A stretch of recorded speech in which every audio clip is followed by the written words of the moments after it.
What's up, everybody? Hello.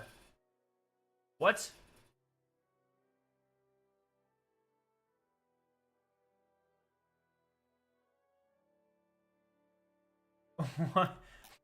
Why is there a Duolingo drop on my channel, bro? What the fuck? How's everybody doing?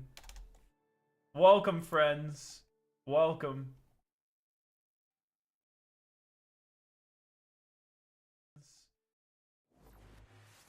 Yo, Caden, what's up?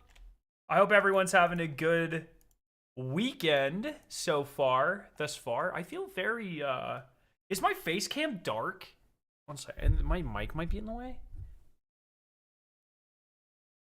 Is my face, oh, that looks better. Yeah, I think it was dark. I think it was. I think my mic was just in the way from my, I moved it for that video I did. Oh, what is this?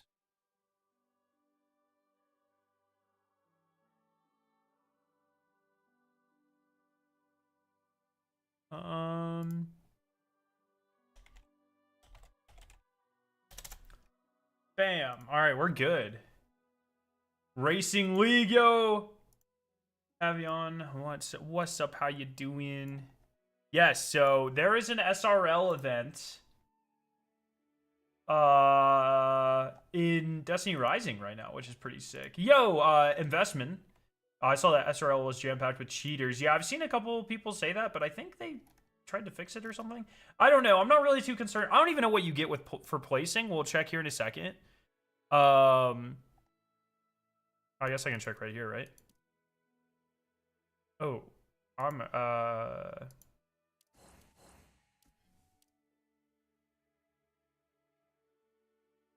receive a limited time title. I don't like, so they do this. Let me get everything good and then we'll talk about this. My advanced flavor, let me grab that link. Wait, did I advance? Did I just make this command? Bam.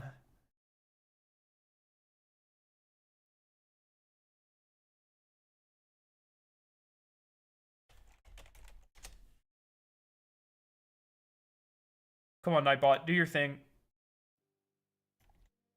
Here, I'll just... Is this the Mario Kart killer? Yes. Yes, it is. Bam. All right, we're good. How's everybody doing? What's everyone playing this weekend, my friends? So as I was saying, like, so Destiny Rising does this thing where there are, like, limited time titles that you get for winning stuff. And what that means is you can wear the title for like 2 weeks and then they take it away. And so like a good example of that is I have the emblem here for, and you get to keep the emblems. Any emblems you get from events, as far as I'm aware, you get to keep, I think. Or maybe not, because this is validity permanent. I don't know. So this was like a speedrun tournament for the raid. I placed top 100. My team placed top 100. And then we got a permanent like emblem. We also got a title for that, and they took it away, or they're going to take it away. Was that 2 weeks ago? No, okay, we still have it. Yeah, so this is a great. This is the title. The event was called Eclipse. In the general population, we placed 64th. You can see here it says remaining validity 8 days, 14 hours. So in 8.5 days, they're taking away our titles. Just for that. And it's like, what the, why? But is what I mean, it's not that big of a deal, but so a lot of their event, oh no, the Morgrins event had a limited time. So I actually got a limited time. Where is it? I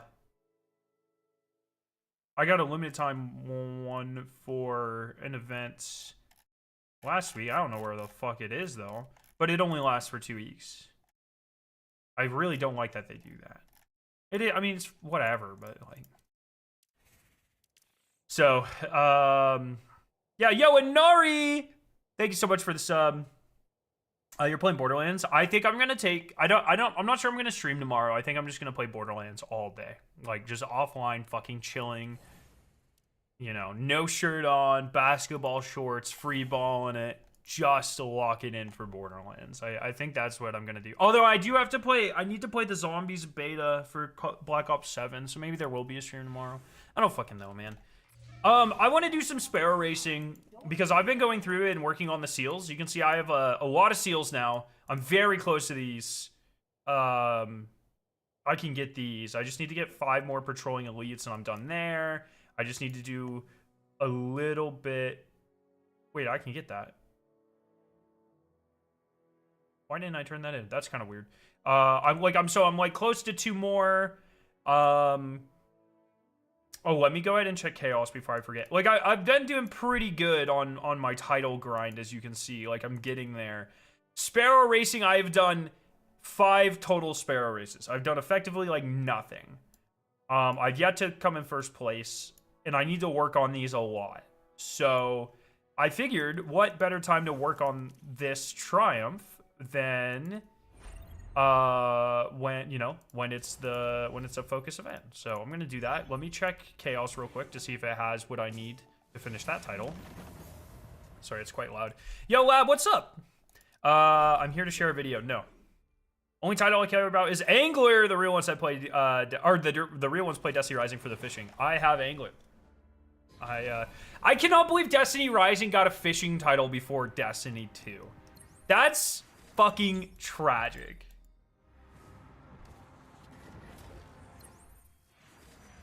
Damn. Okay, so I won't be getting that title today. I just need one more of the like a specific blue buff that I'm just waiting for the the correct day to roll around. So I've done very little Sparrow racing. I guess I'll launch it from the event page just in case, but it should be the same. Yeah, it is. The event. So what can I buy? I can buy artifactual essence. Oh, it actually seems like there's not a lot from this event. In the leaderboard, does it tell you what you get? Yeah, you just get a worldwide title for being top 100, which I think are like mostly cheaters, so I'm not too bothered about trying to get that. Really just grinding for any loot I can get and the title. So we can go ahead and do that.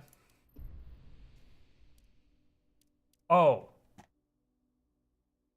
It's not available for 2 hours, bro. I forgot they did that. I would have waited to start the stream. All right, we're grinding other things for 2 hours. I fucking forgot that SRL is a limited time. They only have it available, like, at night for some reason.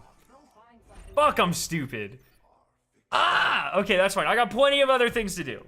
We'll chill. We'll chill. We'll chill. And then we'll do that. I totally fucking forgot about that. Okay. Let's do my daily commission, and then I need to hunt high-value targets in Jiangxi Metro. Playing Destiny Rising, me from Destiny 2 got sick of Caldera in K1. I think this is like the perfect game to fill dead spaces in Destiny. Depending on what games you've played, that sentence can mean a lot of different things. But I think this game is a really, really, really fun. It's obviously not of the same quality as Destiny 2.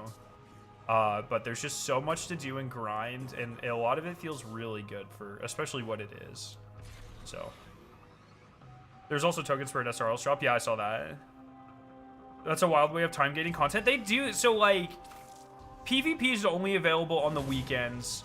The card game is only available at certain times of the day. Sparrow Racing is only available at certain times of the day. I think that might be like to try to consolidate like the population, maybe? I don't know why they do that. It is quite strange though, yeah? Cheaters, that's a bug from the game. Why the distinction? Are we cheating in Destiny 2 for using cheeses? Also, the cheese timers were removed from the leaderboard. So this is actually a really interesting, like, discussion, Dan.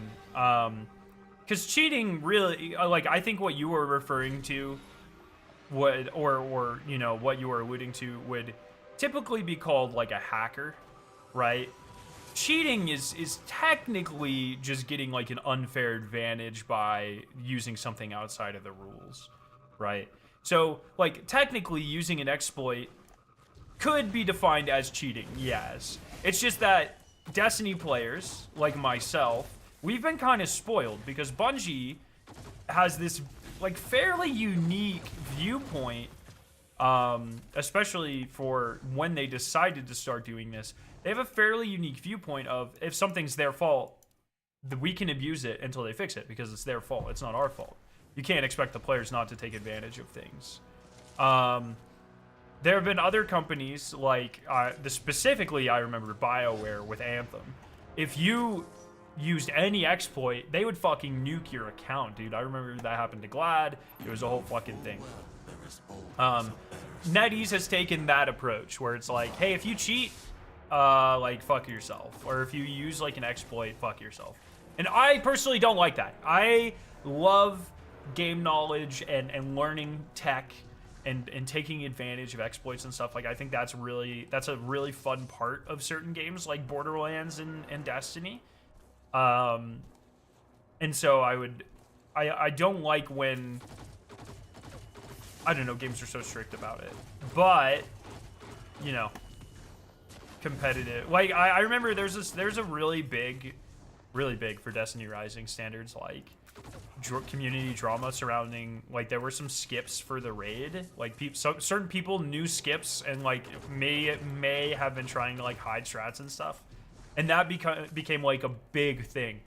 But in Destiny 2, that's just like a fucking normal day, you know what I mean? Like, speedrun teams hide strats all the time until they can break fucking records. Like, that's not. So when I heard people were getting worked up about that, I was like, and like, why do we care so much? That's just interesting. I don't know. But in Destiny 2, if I had a strat, like, in fact, there have been times where we have almost been able to use strats like that. Like, specifically with Sunder Doctrine, we knew the bug with, my team knew the bug for the artifact perk for Titan Barricades, where it was supposed to only proc on, what was it? It was like only supposed to proc on Bolt Charge, but it was procking on Volatile as well. Or back, there's some bug that was some version of that where you would get your barricade like instantly. And we were gonna use that in the World's First Sunder Doctrine race. And I think we were the only team that knew about it. And then Bungie banned that mod for another reason. And we were like, no, our advantage, bro. I don't know. I think it's just part of a game like Destiny. I find it weird that, you know, the differences in perception for a game like this. But I have also been playing Destiny for 10 years. And the community perception of that sort of stuff is very different in that game, so. Walma knew how broken the hiatus was and was hiding the info. I mean, my team knew that as well. I think that one was more public information.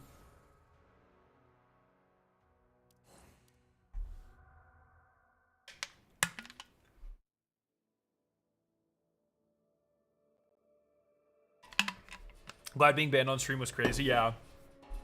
Great example is Borderlands when they constantly embrace the broken. Yeah, totally agree. I love Borderlands' approach to that sort of stuff. It's a little different because, you know, Borderlands doesn't have to worry about PvP.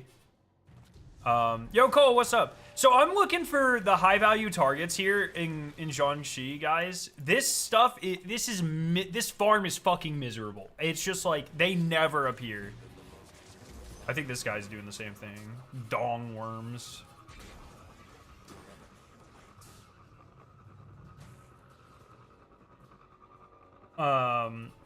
What about codes or for products or goods in game?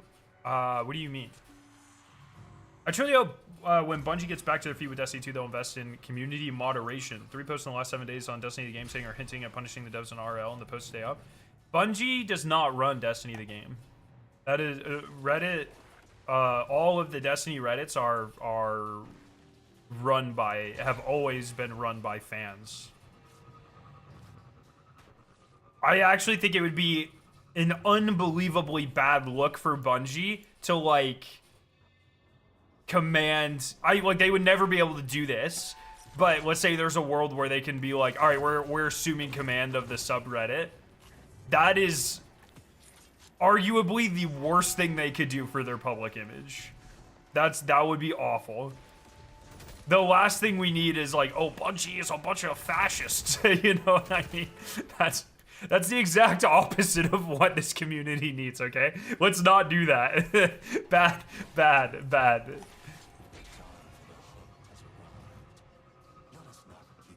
But they do moderate like their own forums. Like they have that's what, like, if you see people with like exclusive like moderation or ninja emblems in Destiny 1 and Destiny 2, and those come from moderators that they like. ATP used to be a forum moderator, in fact. Oh, no, fuck you, fuck you, fuck you, fuck you, fuck you! Mine! Ha ha ha! 4 more!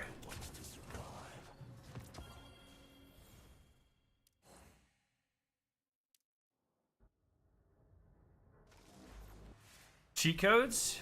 Oh, I mean, those don't really exist anymore, but those are usually intended. But yeah, man, I had like a fucking a game Freek back in the day for my Nintendo DS.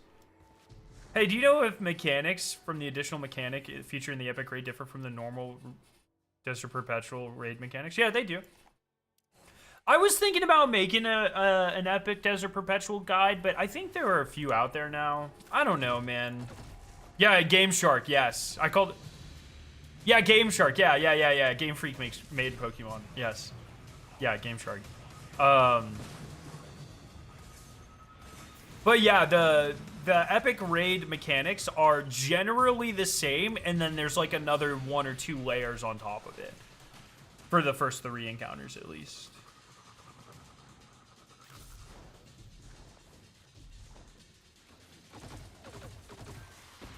Hope that gets fixed. Warframe devs and community, for example, heavily moderate. Yeah, but like, once again, like, you can't really just do that, right? Like, if it's a Bungie-owned forum or operated forum, sure. But they can't just go around. Like, you can, if it's like death threats or there's like actual things that come out of it, they can and have taken legal action against those people. But Bungie can't just go to the Reddit and be like, silence these people. That like, A, the Reddit mods would never let them do that, because I know a lot of the Reddit mods. And B, like, from a moral standpoint, like, that would be fucking awful. The same way where if I said something in a video that wasn't like, that maybe they considered inflammatory towards a piece of content. Like if I was like my video on Ash and Iron where I was like, this fucking sucks. Bungie can't come to me and be like, take this video down. That would be a, and they, to be clear, they did not do that. This is a hypothetical. But that would be an awful look. Like you can't do that.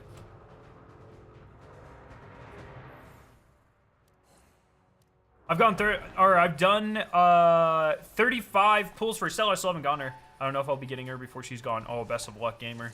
Best of luck. Hydra being the most punishing for a single mistake is weird. Yeah, I don't know, like, I really just don't think Hydra's like actually that difficult though. It's like easily the shortest of the encounters. At least in terms of like the mechanics you have to do, like time wise. I just think, I don't know. I've been running, we've been doing Epic Desert every couple of days, and I just haven't really. Under contest, I was convinced it was going to be a lot harder. I think I'm always convinced it's going to be a lot harder than it is off of contest. But it's like fine. It's really good. Giant Doctor, okay, Scare, I just found out, day 1 of Ash and Iron, you could get Deep Desert Perpetual Sparrow if you complete on day 1 of Ash and Iron release. Wait, who told you that? You have a good team? I've been doing it with, like, a lot of different people. I've not just been doing it with... In fact, I've done it... I have not... Have I ran it back with math class? Maybe one time I ran it back with my day 1 team.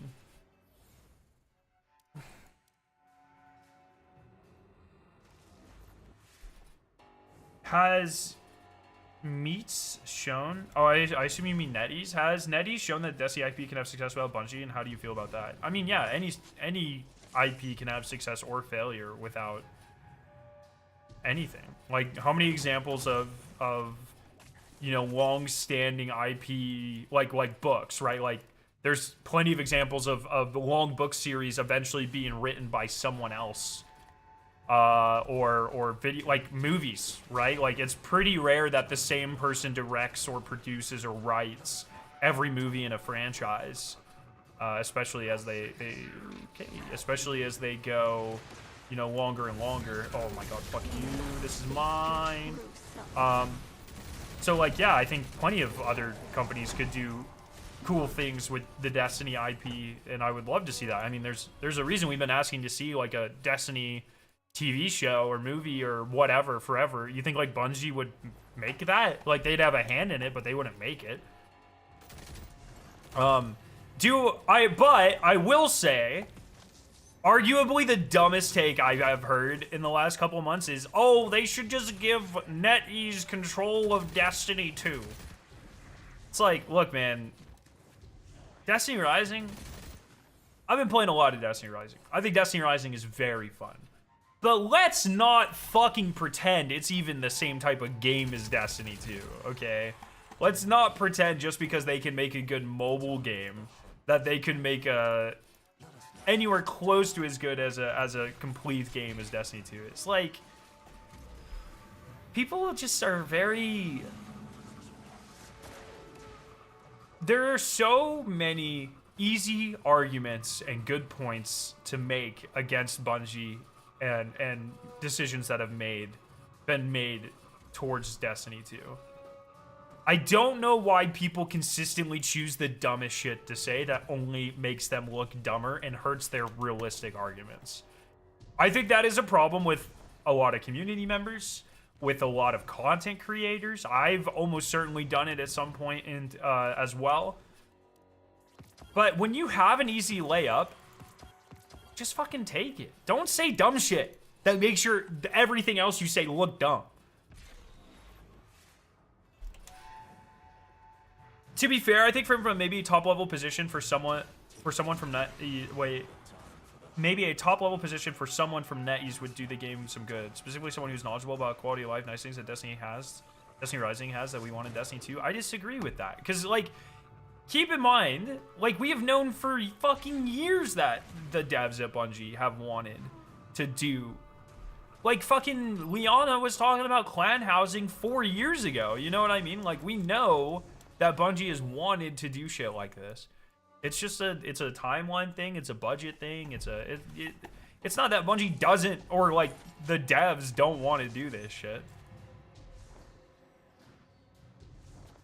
It's just like, I don't know, man. It's like, there's so many easy things to target. I don't know why people consistently choose the dumb stuff.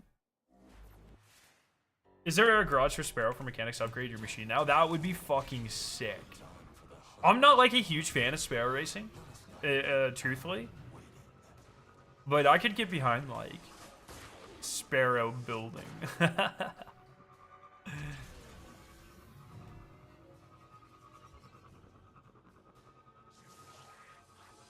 I had a dude in a random LFG about 2 weeks ago, and a dude who had left that team before I joined said that guy had the Sparrow, thought they were cheating, but a guy told me today you could get it at day 1 Ash and Iron. That's so interesting. Because if you look at the database has like 10,000 people have it, and no one knows where. So that's very interesting. Destiny Rising and Destiny 2 are genuinely not even the same genre. Yeah, exactly. It's just, they're two different things, and it's two different scales, right? Like,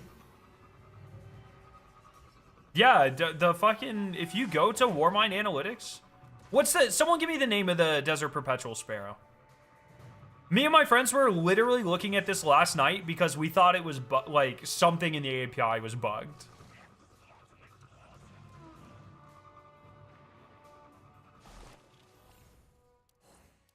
Let me, I'll show you.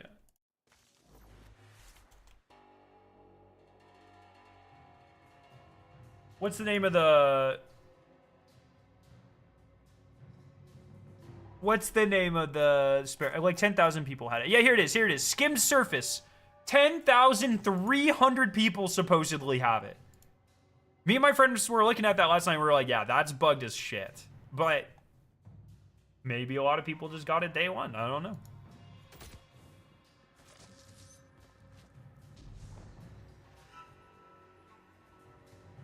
So I feel like it had to have been more than just day one Ash and Iron. Like, I feel like there's a longer time frame in there.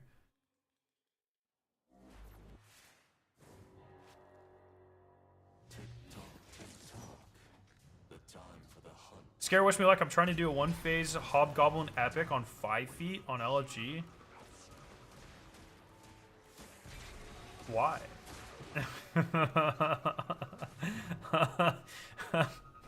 We were so busy wondering if we could. We never asked if we should. Bro, can I just have my last 3 high value targets, please? Problem is the higher ups. The problem's always been.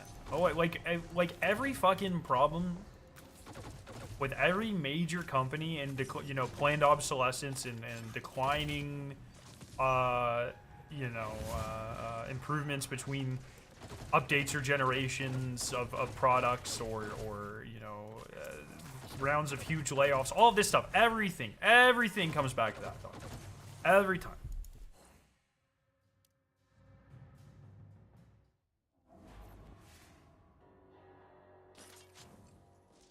It's not the same genre, but things that keep people engaged to transfer between the two. And yeah, community manager might have been talking about X or Y, but that's a lot different than an exec pushing for it. An exec, I would bet like literally everything that an exec at Bungie or an exec at NetEase has literally never pushed for anything short of monetary inclusions in a game ever.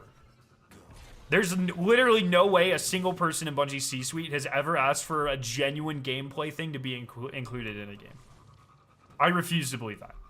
Just like the exec team has never asked a polymer fucking chemist to include anything in a polymer other than marketable things. It needs to be sustainable. Very broad, overarching marketing things.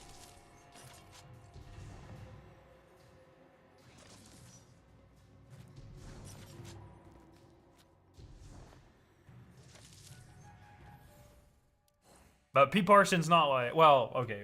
I was gonna say P. Parsons not like, hey, SRL needs to be included in Destiny, but I might actually take that one back. That might be the one example.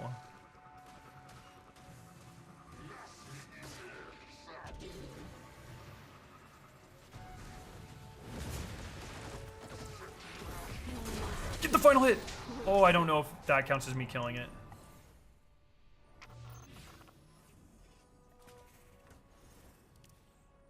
If I only need 2 left, that counted.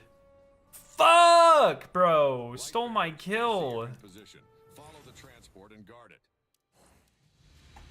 Hot take: Neo Moon is better than Kepler.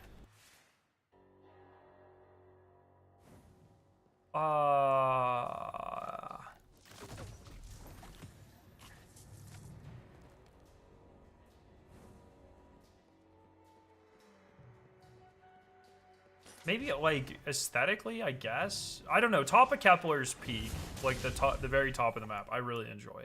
Like actually, the top left and the top right, I think look really good. Aeonian campus or whatever, and like the beautiful skybox where you first spawn. I think those both look really good. I like that Kepler has like more things on it. Like Neo Moon just doesn't have anything to do at all. So I think for that reason, I would rather bad things. Or like fine, like I wouldn't even like some of Kepler stuff is actually kind of fun. Like I don't think that, I don't know. If we're going based off of aesthetics, I'd say top Kepler, then Neo Muna, then bottom Kepler. But Kepler has like way more shit to actually do, so I think that gives it the edge on it, like almost every other front. Neo Muna loot was also pretty shit, except for the fusion. Trying to think, is Kepler loot any good? The armor Kepler alone, being able to farm. I need to spend time in the loot cave farming armor now that I'm 450. Just feel like New Muna doesn't feel alive at all. Yeah, there's nothing going on in New Muna. All right, let's evacuate quickly. Emergency refrigeration system activated.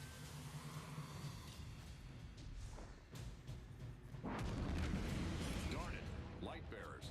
They're jamming our transmat program. The Dragon Age Veilguard gets praised for gameplay. It's a good sign of the franchise director. She, like, her role's more marketing. I don't really think she's gonna have any influence over, like, if you read the job description, nothing about the job description to me says she'll have, like, literally anything to do with gameplay at all. It's all marketing direction and stuff like that.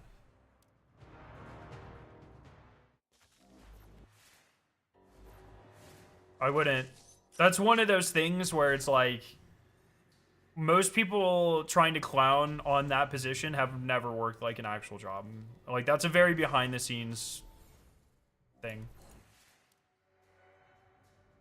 Much more akin to, like, Scott Taylor's old role, or Mark Noseworthy's old role, or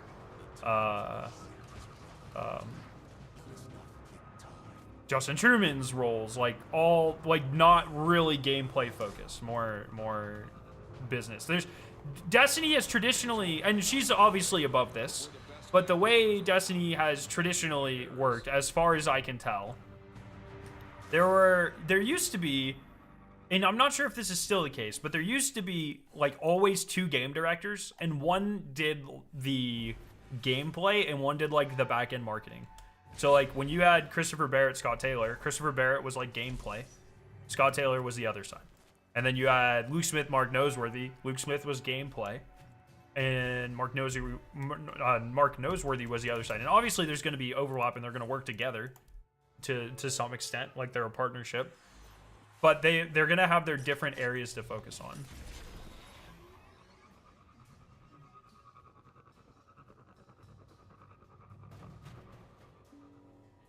Yeah, I agree, Dan.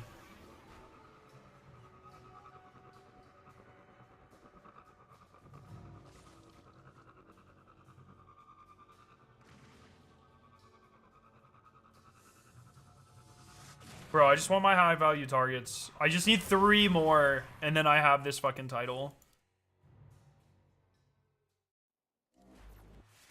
Pale Heart is better than Dreaming City, is better than Throne World, is better than Kepler, is better than Europa. I think general, I might mix a couple of those up, but I definitely think, like, I don't know, in my opinion, it's pretty hard to argue that I think Pale Heart's, like, definitively the best destination, like, in the franchise, pretty much, I would say. What you're doing right now reminds me of the wanted hunting we used to do. It's almost exactly the same, yeah. I'm just waiting for, I just run the same loop. I wait for the pop-up at the top of my screen, and then you have to be the one that actually gets the final kill. So I have to murder it before someone else does.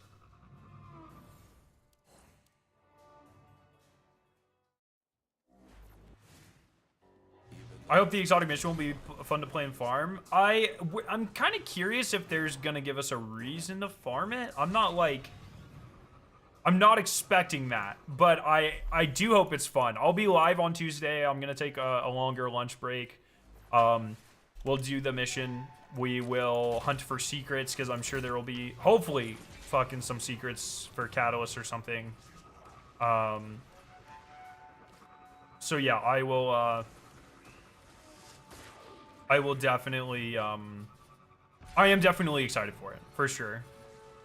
That's the Warmind aesthetic doesn't miss very often. Generally pretty fucking good. So I've got higher hopes, I would say.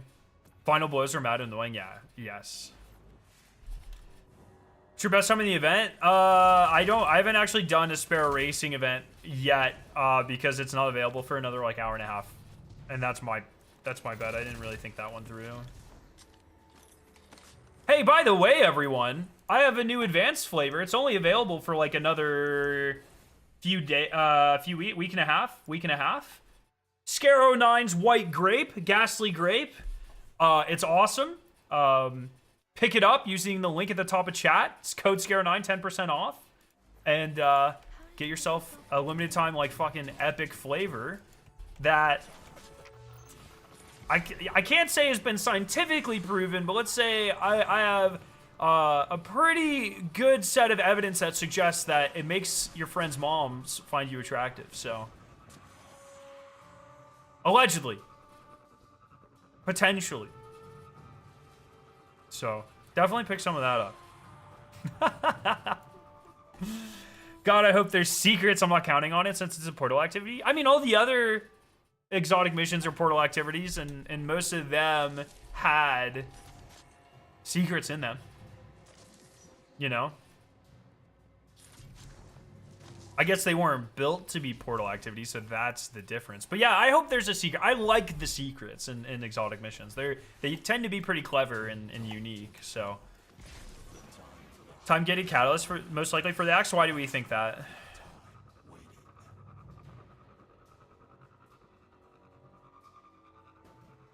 I don't know if you can still do those secrets. Oh, that's a good point. Can you still do Skorgan?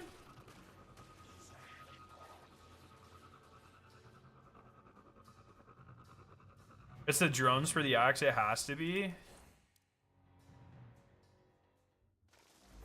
Fucking could be. You excited for a new character? Yeah, yeah. Bro, I would be even more excited if I could just have my fucking high-value targets, dude. I literally just need 3 of them.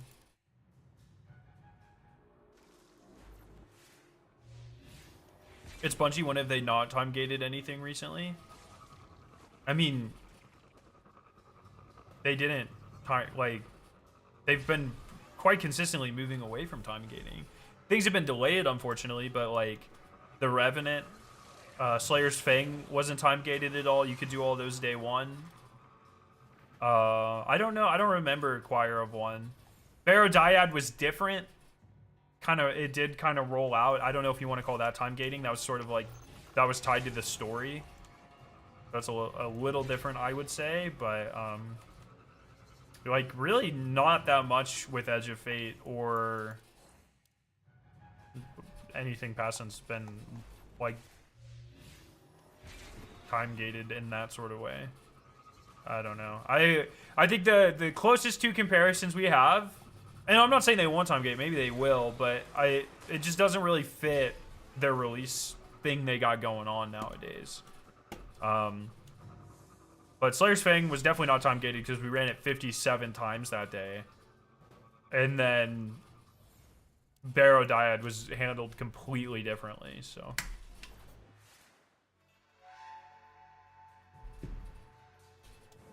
I don't dislike the portal, but do we think like 60% of the community would instantly be happier if they just moved solo ops, fire team ops, Pinnacle ops, Crucible, tabs to director, and deleted the portal? I don't think like, I don't really think it has anything, I think that the vibe and the aura definitely hurts, but I think the thing about the portal that hurts way more than just like what menu it's located on is the fucking modifiers. Having to choose modifiers is such a fucking, it slows you down so much, it's such a buzzkill. Like that. Change that. How do I just fucking queue into an activity? Give me the option to select modifiers if I really want to, but don't make it so I have to every fucking time. That is like the #1 thing with the portal. It needs to be the lowest barrier of entry possible. Crazy that we never had a space battle or mission where you get to fly your ship through space even for a short while. I remember, I don't know if anyone else remembers this. There was a leak, a supposed leak for, I think it was the original Leviathan raid. It might have been one of the raid layers, but where there was it was before the raid came out. And it was like you complete the raid and then there was like a final encounter where you have to fly your ship out of the Leviathan. And I remember the community like freaking out about that leak, and it obviously never happened, but.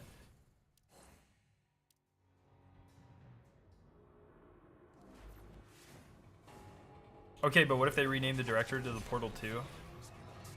What? Just the fucking modifiers, man. It's just so much work. It sucks because it's like, I really see what they're trying to do, but you just have to lower the barrier of entry, man. I don't know what else to say other than that. It's just so tedious. And the score grade threshold, I still barely understand that shit. It's like you need to get a B+1/2 and like fucking get the time bonus unless you're in a solo ops, and then you need to get the challenge and this and that and this and that, and it's just like it's just too much. It's just too much. Just too much. They're doing too much. People want to load in and play shit as quickly as possible, and they want it to feel rewarding, and they don't want to get their balls crushed.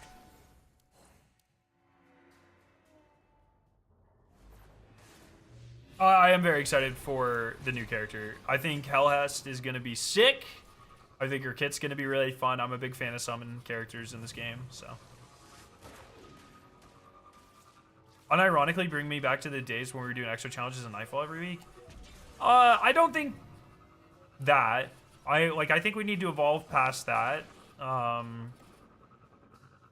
don't know, maybe that's some people's cup of tea. I think that is not what the game needs, but I don't think what we currently have is also, like, I also don't think that's what the game needs. So, but I'm kind of over strikes. I think I'm like the #1 anti-strike person in the community. I just think the game needs more interesting types of content to run, but it needs to be like you can just hop in and do it. It's just more fun and more interesting. What do you mean? You don't like pulling out a calculator and multiplying your score forecast by 1.15 to see if it's higher than the A rank requirement? Yeah, exactly. It's just too fucking much. Oh no, it sounds like such a whole hard fix. Like the whole player way would mean that we have to be able to select the difficulty. Maybe could it be implemented in a different way? Well, I mean, just make it like, don't just take the portal and move it over there. Don't get rid of it. It's like having player agency and being able to do that is cool. It is not sustainable for the login, learn this ridiculous fucking scoring system, learn all of these rotating bonuses, and learn like what fucking activities the fastest. For like, you know, light per hour ratio or whatever, and run like it's just too fucking much. You're playing 3 versions of Spreadsheet Simulator to play the core game. It's just like it's not a bad option to have, but it is just not appealing as the main thing. It's just not. I don't know. I don't know what else to say. Like, yeah, they put a lot of work into it. I'm not suggesting they scrap it. But it's just like it's the wrong thing. It's just the wrong thing. I don't know, man. In hindsight, I don't know how this wasn't like incredibly obvious to be the outcome. Like we talked a lot about Portal, and we gave a lot of Portal feedback while we were at Bungie and in summits and stuff. And I'd say like before Edge of Fate, I got to play like approximately like maybe 2 hours of Portal stuff, and it was mostly solo ops. To be fair, I think we ran like a Pinnacle op or something, but it was mostly solo ops. And I don't know how it didn't occur. Like I don't think anyone was like, man, this is gonna be incredibly fucking frustrating. After no, we were hating on the solo ops a lot. I guess we were really low light levels. That's probably where that was. Like we weren't actually engaging with the light level grind. You know, we weren't on our own characters. We were just playing the game.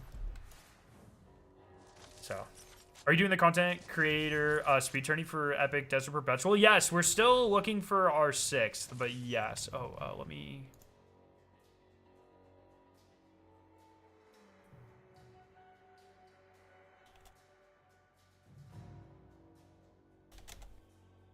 follow up on that real quick. But yeah, we have 5 of us that are going to be doing it. Pretty excited. Y'all, I'm kind of concerned about the New York Rangers. I'm not mentally strong enough to deal with the Mets, Jets, and Rangers all being asked in the same year. Dude, pretty sure he just needs to come back to Buffalo. Come back home.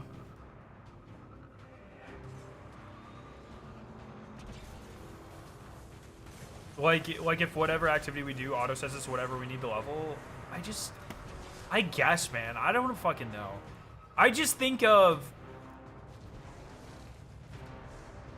like can I just be like fucking completely honest? I don't want every fucking activity that I run to have 78 different modifiers on it. And the more I think about that, the more just kind of like mad about that situation I get, to be honest.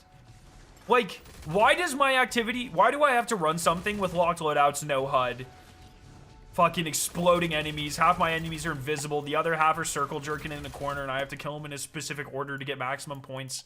It's like, can I not just like fucking run an activity and you put mechanics in the activity that make it interesting without any additional modifiers? And then we can have a harder version of this content.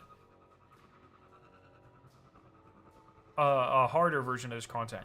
Call it grander, grander or master or something. Where it's like, then you put like 1 or 2 interesting, fun, unique modifiers on it.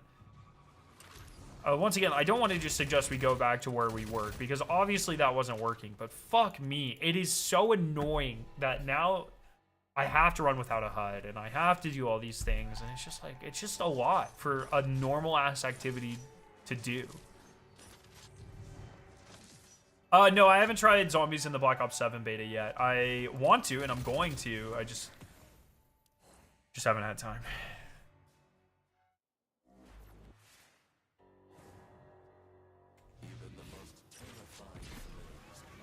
There's a 2.5K view YouTube video showed an easy method of doing the 4-minute moth-infested caverns pre-time trial. Re-nerf qualified me as a content creator? I guess. I don't know. I don't know if there's a metric.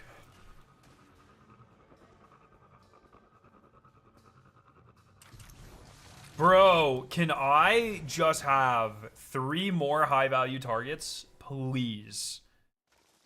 Oh! No! You fuck, bro! Ah!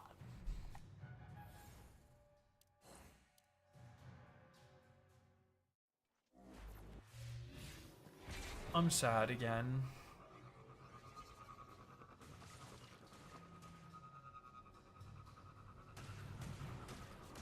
Why is this unironically the hardest fucking triumph in the game, dude? I think there should be recommended modifier buttons that just sets a preset set of modifiers for each portal activity. Yeah, but like, once again, why? If I'm like, that helps, because then it's less thinking.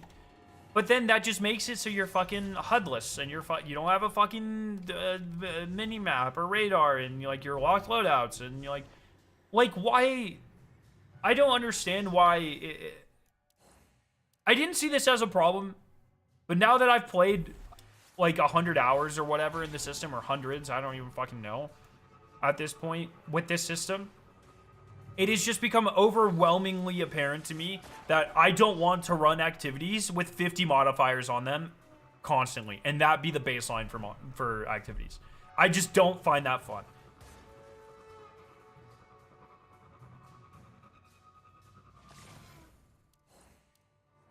Yeah, we're talking about the portal, Kipper. Ooh, that was a fucking good one. Wait. Oh, that was pathetic.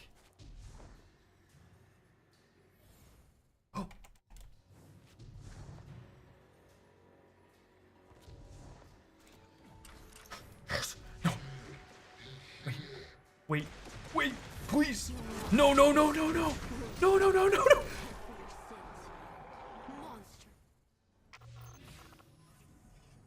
I don't even want to check. I'm going to crash out because I don't think I got that. When the violence and slaughter ends, a brief respite finally arrives. Okay, 2 more! 2 more!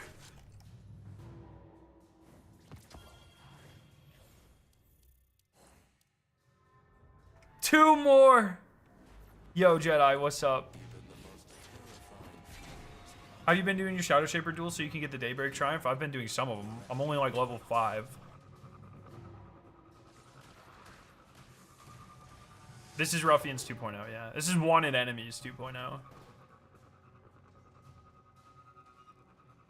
You only get credit for Final Blow. So I yoinked credit from those two guys there.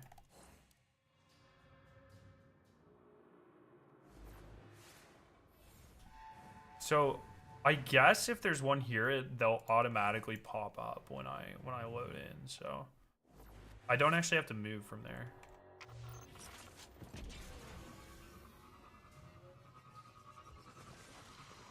All right, 2 more.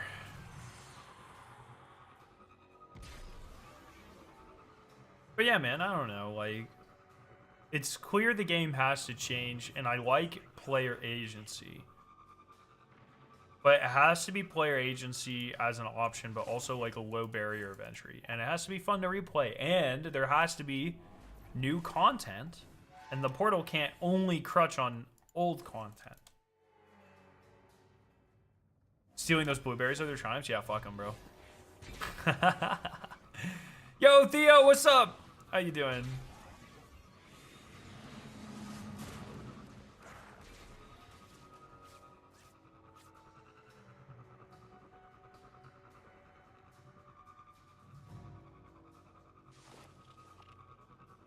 You know full well there is always a better solution.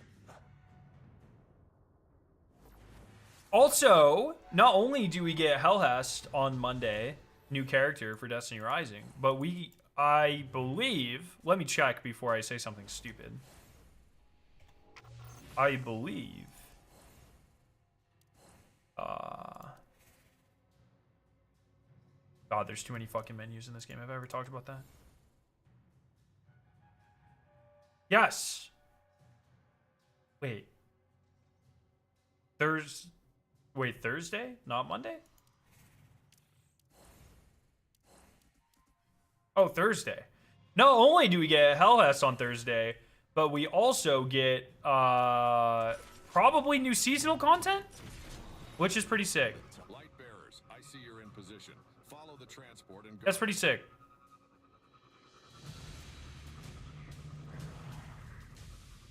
Yeah, Destiny Rising just has too many menus. Agreed.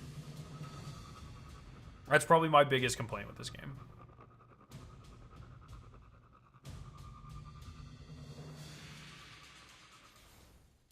Portal needs work, no doubt. I see the vision behind it, so I don't follow the idea that it should just go away. I just don't think it going away. I talked about this in my video last week or whenever. I don't think going away is an option. Like, I just don't think that is something that Bungie is willing or able to do at this point. And I don't think it actually, like, necessarily helps, because then we're just back where we were, and I don't think that's necessarily, like, a better situation for the long term. So, I don't know what the solution looks like. It's a fairly complex problem. But, so, I mean, yeah, something has to change. Something has to change, but I don't know what. It's hard, man. You know, they definitely do not have an easy job. I feel like I've said that about some part of the game consistently for fucking 10 years now. I'm seeing lifelong seasonal model haters now wishing we had the seasonal model. That's how it'll, that's a grass was greener type situation. That's how it always is. Wow. I mean, like, dude, for years people have been saying they wish we could go back to the Curse of Osiris War Mind model. Like, that's been a huge thing that people have been saying. Darn it. Light bearers. Long below, We need to get the vehicle back to the initial transmat. long before Bungie said they were going back. You know, whatever model they take, there's always going to be problems, you know. Scar, look at my question up top when you have time. Did you like the Revision 0 mission, yeah or nay? Which was better, Icebreaker or Revision 0? I like the Icebreaker wasn't a mission. It came from a dungeon. Yes, I loved Seraph Shield. Seraph Shield is probably top 3 exotic missions for me, I'd say. Off the top of my dome piece, I would say Dual Destiny, Avalon, Seraph Shield. Well, I gotta put Whisper up there, but mostly for nostalgia. So I guess I'll reevaluate and say Dual Destiny, Whisper, Avalon, Seraph Shield, something like that. I think Avalon is one of the most underrated pieces of content in Destiny history. It is effectively a dungeon. But yeah, I hope the new exotic mission is fun. They've been kind of cooking recently. Like, I think the Barrow Dyad quest. I think Barrow Dyad was done very well. Like, I thought that exotic mission, like, it wasn't the most unique or crazy thing of all time, but it was different. It was fun. Wasn't a big fan of Kel's Fall. I think Encore was actually pretty good for what it was, even though I've ran it 758 times and fucking hate it now. I have a new appreciation for Starcrossed because I did not like it when it first came out. I thought it was like aggressively mid when it came out. But now that I actually ran it for fucking years of my life to light level, I actually like it a lot more now. Encore, true. You did not like Heresy's exotic mission. It was Derealized was the name of it. I thought it was pretty cool. Like, I thought it was a fun little... Playing with Hive Magic, always a little fun, you know.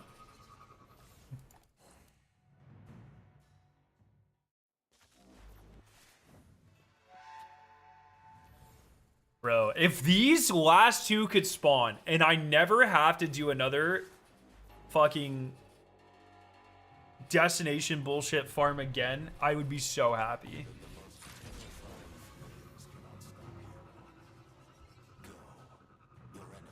I'm so curious if we get another raid in this game with the new season. I mean, Estella came with the start of the season. Her entire story was setting up the Ahamkara raid. We know it's a Red Sea Rift raid. I think there's like a decent chance that we get another raid in this game in the next couple of months. Is it this one? Oh my god, it's this one. Please. Please, bro. Yes. Sorry, one more, chat. Lock in. Lock in. One more. Have you ever played Hades games? I played Hades like for a couple hours one time on a plane. The mission itself wasn't all, but the secrets to acquire the catalyst and intrinsics for Barrow was really fun. Yes, I think if there was a better way to track like the catalyst portals and like the events in the Nether that unlocked the things that drop, like the sky knife or whatever, like all of that shit to unlock the portals, that could have been tracked into Triumph or something to make that better, in my opinion. But for like, I really liked the unique approach of Barrow Dyad, where instead of getting the exotic towards the end of a season, we got the exotic randomly and surprisingly at the beginning, of the season, which was awesome. Nice twist on the formula. I think that's really important in this point in Destiny's life cycle. And then, we spent this season, like every act, like leveling it up and getting the catalyst and intrinsics and stuff. And I thought that was a very good change on the formula for exotics and exotic missions in Destiny. I thought that was pretty good. Big fan. Do you know if Destiny Rising will get expansions or expansion like content drops, or do we only get seasons? I have no idea. I'm gonna go up here real quick, just hopefully reset instances and stuff. Have you had time to try out Black Ops 7 Zombies? Not yet. I do plan to today or tomorrow. Yo, Boog, what's up?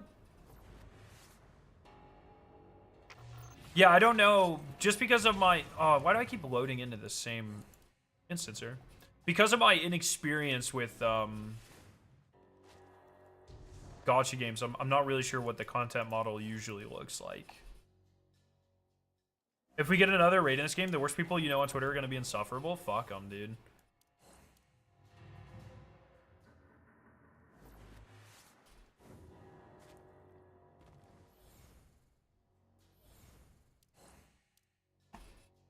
Encore is actually such a good mission. It's massive, beautiful, has cool mechanics and good secrets. It's only bad because everyone has done it 15 million times. Yeah, I mean, I don't mind it. I think it's pretty good.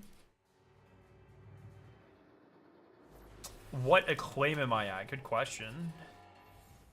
I am at acclaim 31. And I can probably spend some time getting this up. I don't really know why. Well, you guys think about it, and I'm like, well, do I need to spend those resources to get my acclaim up? And I can't think of any reason why it's actually important for my acclaim to be increased. Last question, I swear, at least for now. No, please don't apologize. Please, like, I like answering questions. Discussion's good. Twitch viewers now only count if you chat every once in a while, so it's good to have discussions that get people chatting in chat, because there's like actually 4 times as many people watching as the number says, but Twitch, you know, fucking decided to change that for what I like. They don't want to pay ad revenue. I'm gonna go fill up my water. I'll be back. Give me 1 second. Oh.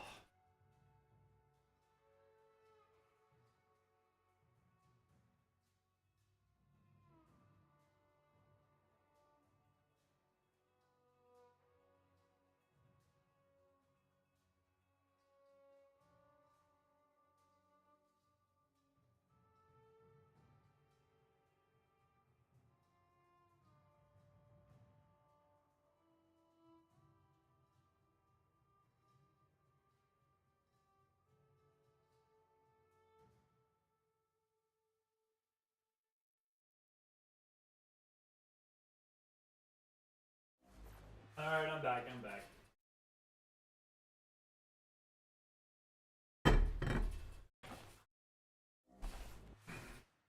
You can try out Black Ops, or sorry, Battlefield 6 on Friday. Maybe a little bit, man. I don't know if I have time. Like, I don't know why. Why does he keep putting me in the same fucking zone with these guys? I had a lot of fun with the beta for Battlefield, but I really like I said this at the beginning of the stream. I think tomorrow, like, I'm not sure if I'm gonna stream. I think I might just wake up and have a high school day where it's just like, I'm not even gonna shower in the morning like I normally do. I'm gonna sit at my desk and I'm gonna open up Borderlands 4 and I'm gonna play it all fucking day. I'm gonna have a DGen day. I'm just gonna walk in. I have played like 3 or 4 hours of Borderlands 4, and that is one of my most like anticipated games of the year. And I'm just gonna like fucking I have, between the wedding, Chemo's wedding, and between the Epic Raid, and between Destiny Rising doing stuff, and work being really busy, and like wanting like to make videos and do like that sort of stuff, like I'm in this really weird spot where I just haven't had time to play. Even though Destiny's had a downtime, really, I haven't had time to play, and that's kind of brutal for a game I was so excited about. I'm also in a really weird spot right now, content-wise, because for whatever reason, I've hit my wind to make videos. I really think a lot of that was probably Destiny Rising, to be honest. Like, I'm in a really great headspace when it comes to making videos right now. Like, I just want to make content, and talking to Milo. Like, Milo, his enthusiasm for when I was in Austin a couple months ago, or last month. Last month, like, it's just so, his enthusiasm for content is so infectious, and it has me just like, okay, it has me in a really good spot. And so even though Destiny, thank you, even though Destiny's in a bad spot, I've been really wanting to make videos, and the videos have been doing like very well for how poorly Destiny is doing right now. And that's a weird, it's a very weird combination of things. So all fucking right. That is the Jiangxi Metro title, baby. Let's go. Red Sea Rift, I'm close. I have the last collectible. What's my reputation, Red Sea Rift? I got a couple. I have like an hour to kill before Sparrow Racing is available. Can I just go do that real quick? What am I at here? I don't have any frontline keys, so that's gonna make this slower. Let me go place this. This should give me a rep when I place this, I think. Are you making a Smash or Pass video for all the Destiny Rising characters? Dude, fucking degenerate. Sure. No. Alright, let's go camp Frontlines boss real quick. I'll play like Shadow Shaper and camp the boss at the same time. Yo, sweetie, what's up? Or now hear me out, you can spend a nice day with the wife. Bruh. Kind of nerd shit is that? No, Victoria and I have actually been spending a ton of time together recently, like between all the, like the LA trip. And I don't know, we've actually, because I've been still making videos, but I haven't been streaming as much because of Destiny. We have been spending a very awesome amount of time together. Commenting so Papa gets paid. Thank you, Lance. Appreciate you. Yo, Molina, what's up? Hey, if you guys also want to help Daddy get paid. Not really. I like this one. This one's actually more for cool opportunities in the future. But you should click the link at the top of chat and pick up my new advanced flavor, Scarrow 9's Ghastly Grape. It's only available for a couple of weeks. And if this does well, we get to do more awesome things in the future, like the charity jars that I did earlier this year. This is my third advanced flavor, and you should pick it up. It's beautiful, it's incredible, it's cheap, and you get 10% off using the code SCARE9 in chat. Also, I've got a couple gift cards to give away, so I should do that as well. I think I can run gift card giveaways pretty easily, at least on the Twitch side. I should be able to. Let me see. Let me open up Nightbot real quick. One second. I don't want this to... Usually when I log in. Okay, we're good. Is this... What is this? Is this Twitch or YouTube? I don't know what platform this is.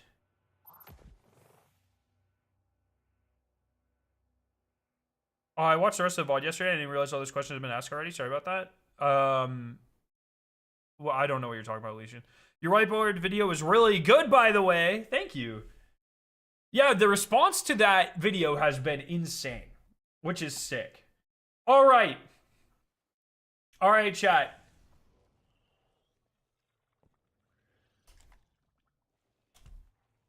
All right, chat.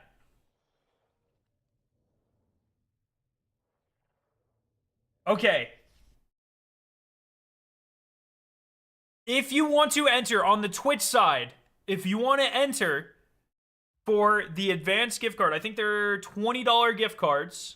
We'll give away one. I have a couple to give away, but we'll give away one right now, and I'll hop over to the YouTube side at some point. YouTube's just a lot harder to do giveaways for because I can't DM you directly, but I'll find it. If you want to enter, type advanced. Just advanced all caps. Like that. You just have to type it. I'll let that run for a couple minutes, and you just have to type that. It has to be over on Twitch. It has to be over in Twitch, Saint Tavalli. I can only do giveaways on one platform at a time with the Nightbot version I have. So on Twitch for right now, I'll let it run for a couple minutes. Just type that, and you're entered. No, you're fine. You're fine. It's I know it's a little tedious and complex because I stream on both platforms and each has their own individual rules and features and stuff. 2-minute 30 ad is diabolical. Am I able to control the length of ads? I don't play with any of my ad settings on YouTube or Twitch, so it's all default. I don't really know I'm sure I can change that. I just never have. The response by people who haven't seen the video is also insane. It is pretty crazy when people are like, oh, another creator complaining about the community. And it's like, in the first 5 minutes of the video, I do nothing but like praise the fucking community. You know what I mean? Like, wow. People really don't fucking... Yo, Swinkle, what's up? People really don't fucking listen, eh? What's up, Salta? How you doing, brother? Scarra, are you having more fun with Destiny Rising than Destiny 2? It's different. I will say, like, it is hard to put into words how much fun I have with Epic Desert Perpetual. It is so fucking good. So in that sense, Epic Desert Perpetual is the best piece of content between both games in like a year. It's so fucking good. On the whole, like, I think there's more just like random general grindy stuff to do in Destiny Rising that feels like it matters. And so I've been enjoying that side of the game better than Destiny 2, just because there's like more shit to do. Yeah, on God, Cole. All right, I'll pull the winner. I'll pull the winner after we kill this boss here. Everyone in Twitch chat, if you want to enter the advanced giveaway for a $20 gift card, type exclamation, or no, sorry, just all caps advanced in Twitch chat. All caps advanced. You have a couple more minutes. I'll give it a couple more minutes here. Okay, a couple more of these and I'll be good. Let me do a shadow shape run. Yeah. All caps advanced. Okay, I have less than an hour for that. Oh, this isn't available for fucking... Ugh, why do they do this? Okay. Okay. Run the shifting gates real quick. At the end of the shifting gates, I'll pull it. There you go. Yeah, thank you, Pickle Rick. Thank you.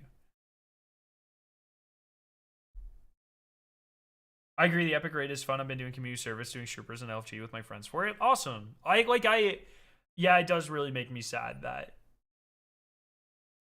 like, just not a lot of people are gonna play it. So I think that is awful. Sad. All right, I'll pull the winner. And the winner is Unalloyed Earth. You are the winner. I will DM you here, my friend. I will DM you. Whisper. Wait, how do I? I'm trying to whisper you, bro. Yes. The eye of the storm opens. For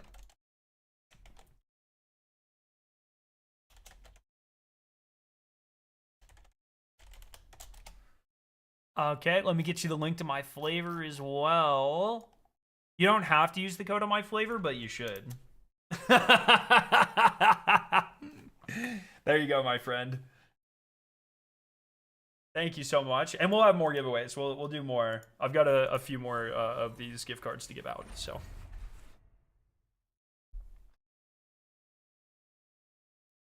Let me know if you have any troubles with that. They should.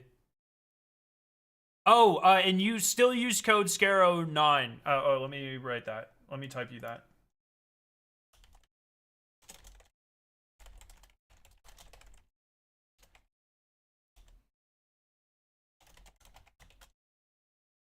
Boom. Cool. You were so confused what you just won? Oh, just a 20 bucks towards an advanced flavor, man. Well. If it isn't my role model, Wolf. Hope you'll let us know before you go solo this time. So I've been doing a lot of shifting gates because this seems like one of the grindier-ish triumphs or titles, so there you go.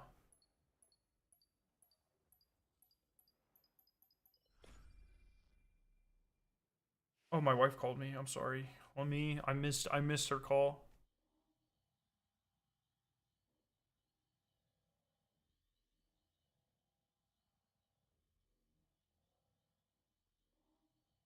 Hi, sorry, I'm streaming. Do you need me for something? Oh, good. Okay. Cool.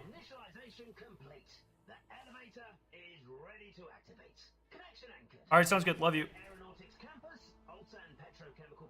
Yo, thank you for the gifted sub, Salted Grippo. Let's go. Doesn't Advance have 35% off with code FALL35 or something? I don't know. Maybe they do. That is worth a check as well. My good deed for the day? Hell yeah. Do you know if there's still an active raid group in your Discord? Dog, I'm not active in my Discord. I have zero idea. I have zero idea. I don't know what goes on in that Discord.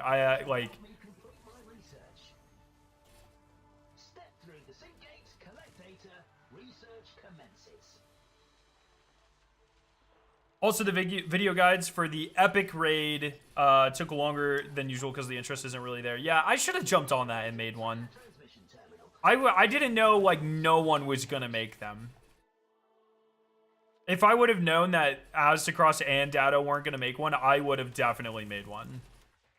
But I almost feel like it's too late now. That's a real missed opportunity on my part.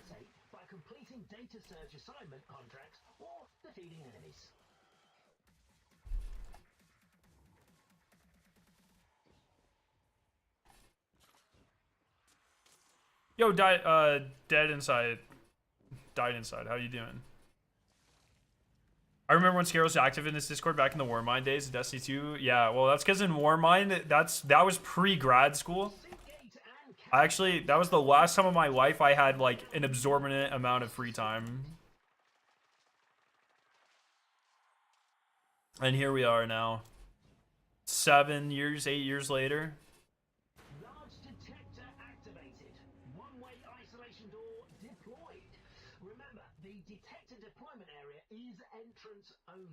Alright. Do we get an easy team to kill here, chat? Yay or nay? Or do we get ran? Uh-oh. I don't like how close they were.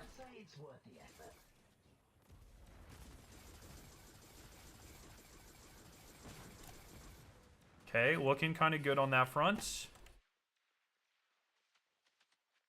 There's a caber. I don't think I killed a caber. Huge.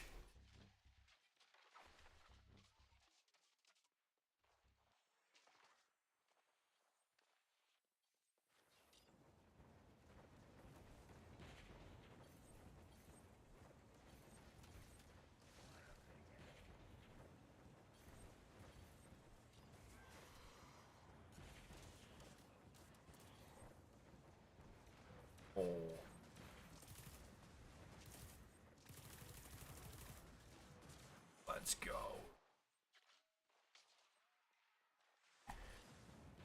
The only guy that released after the first day was Aegis, hour and 40-minute guide. He did after his contest clear. An hour and 40 minutes! What the shit?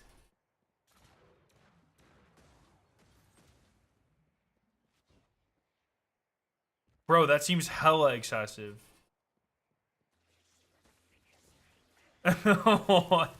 What the hell?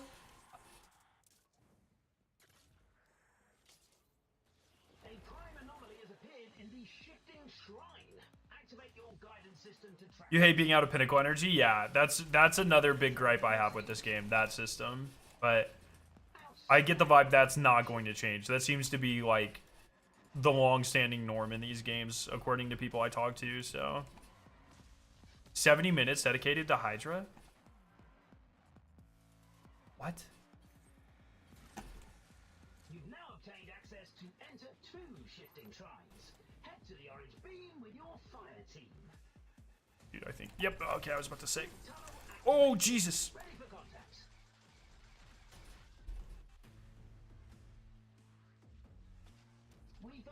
Is this an enemy up here? I feel like there's a light bearer, a guardian up here. There he is. You see him? Yeah, you fucking thought, boy. What?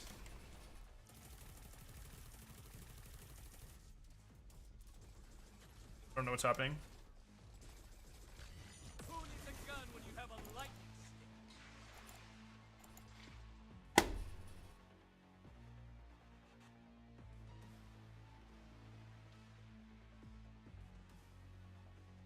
I don't understand what happened there. That's sad. Let me do this real quick. I don't know, man. Like, I am like consistently surprised that people have so much trouble on Hydra. Like, just off of core premise alone. Oh, I'm about to get fucking ran here. I don't have any crutch on me. Well, they went this way.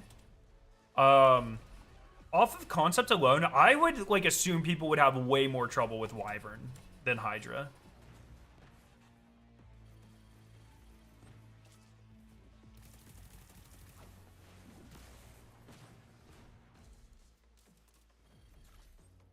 Do not forget your data nucleus. You got the data. It's just not, I don't know, man. It's just not that hard. I just don't, It takes 60 I don't know. And I do feel like so many people think it's an instant wipe if you get detained, but that's just not true. Like, we recover constantly from that stuff. Like, you have so much time. Outstanding contribution. Data has been received.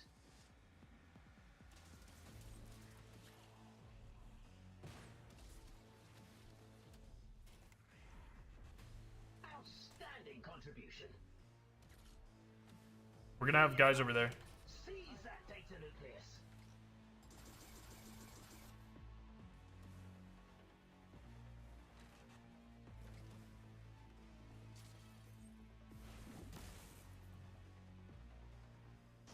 Okay, so we transmitted nucleus, translated nucleus, so that's good.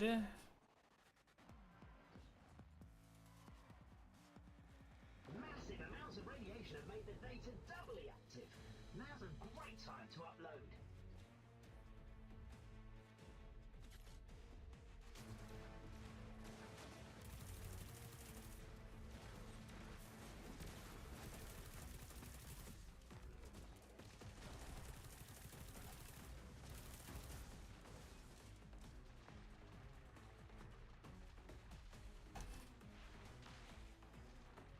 You have 1 minute left to submit your data.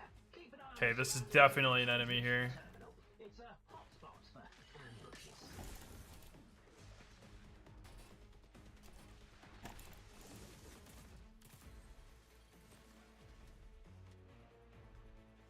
Go back this way. Oh, is this more fucking enemies here? Okay, well, I'm gonna go back this way then. I'm gonna run. Only 30 seconds left. Assistants who haven't submitted their data, this is your last window of opportunity. Dude, I need to deposit these. I'm being chased. I'm being chased. Do I make this? Assistants, this is the last call for data. I feel like I don't make this.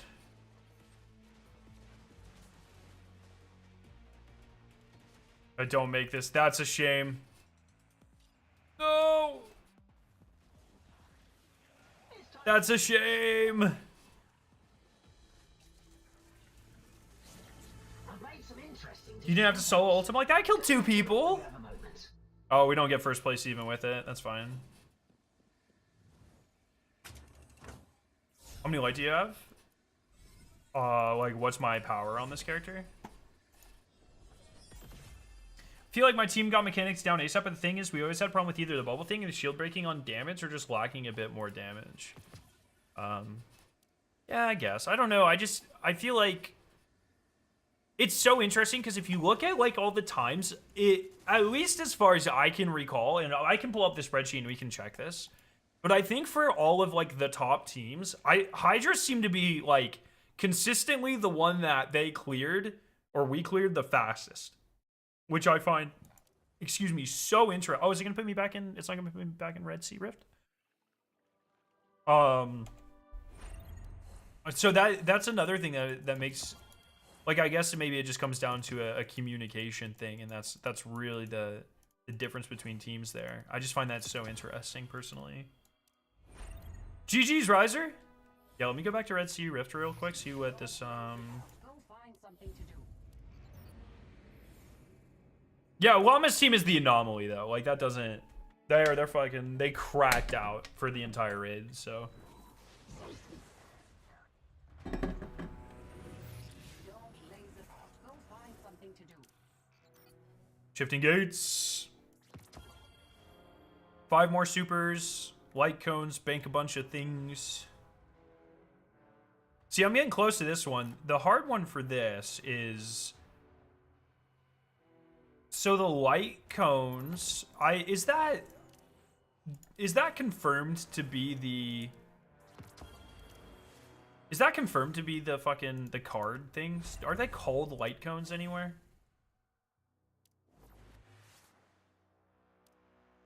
Like, where are these called? Are these the light cones?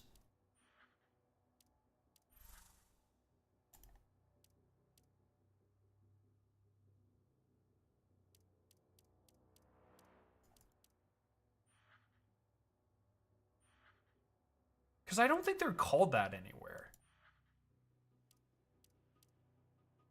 These will be the last 2 basics, I think, so...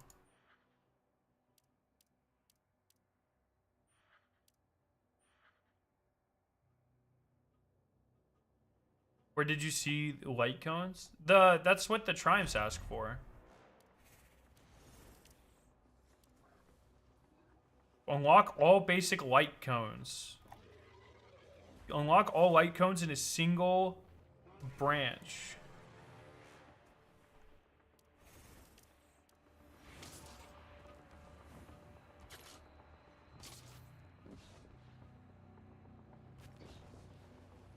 Yeah, chat has always told me that they're upgrades, but they're never, like, in-game, they're never called light cones from what I can see. So I don't... It's just odd. I was hoping Llama's team would get worlds first because they're insane on the first 3 bosses. Yeah, they're good guys, too. I'd be happy, like, really happy for them if they got it. They're really good guys. They're like my zombies Easter egg team. It's like 3 of the people on that team.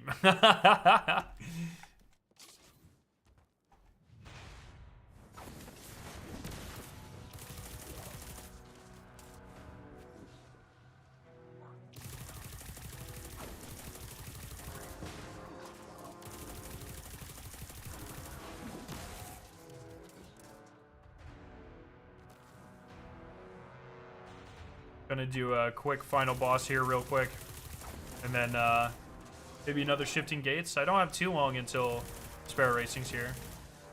Gotta go now. Good luck on Sparrow Racing later. Hey, thank you, Boog. Get you around, buddy. It is also super nice, guys, to have like so many triumphs, like so many. When's the last time in Destiny we have had anything close to this number of things to grind for and like optimize and grind for? Like literally Forsaken, you know, and maybe a couple other parts of the game. Not really. But it's really nice to... Oh, all I need to do is clear 14 more raids for that. I should do that as well.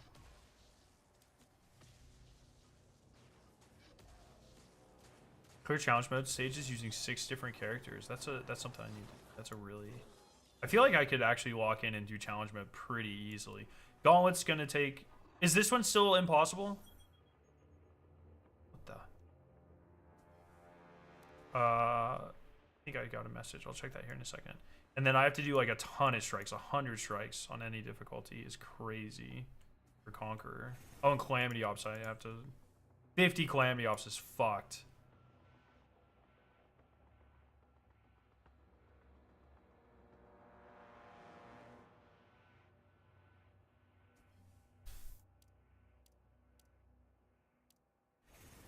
So much grind, so much grind. Let me check the messages.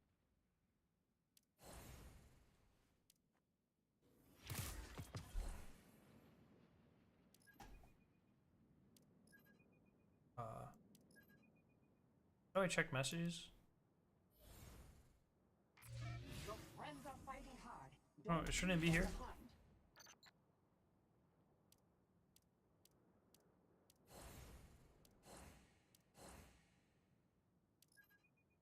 I feel bad. Oh.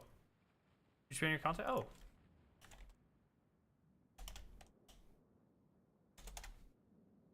Sick. Okay.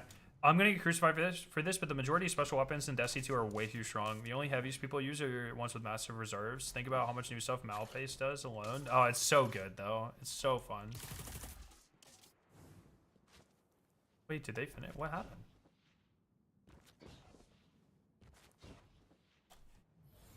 Okay. Malpace is so fun, or Malpace, however you pronounce it, is so good. It's very fun to use. You're terrible at Sparrow racing and Destiny Rising. Yeah, me too. It's definitely tough. It's hard because we're in a very weird damage meta right now, where oh fuck, dude. It's just like so much is so good, but it's like almost every aspect of pretty much every aspect of damage, like any type of DPS phase, has been entirely solved. So that's super odd, because no matter what, like in order for that, like you're not beating Parasite for burst damage. You're not, or even like Strand Warlock, like abilities on the ability front and on the weapon front, DPS is solved. Any range, any length damage phase, we are just super fucked overpowered. And the changes to the super stat only made that worse. And so in order for anything to power creep at this point, it has to be ridiculously overpowered or give you more super energy, or both. It's a weird like spot to be in, because we are so powerful right now. All right, we'll do another shifting gates. Don't let it waste away. I just need to complete 2 more for the week, and then that'll probably be my weeklies done. Salt was right years ago. Super should be based on kills again. A raid boss shouldn't super gen like the Witness. I like having that part of the game to optimize. It just makes it really difficult. Like, this is the sort of thing that I do agree, like, a Destiny 3 would actually solve really well, is, like, damage rotations and stuff. Like, we just have too much good shit in the game right now.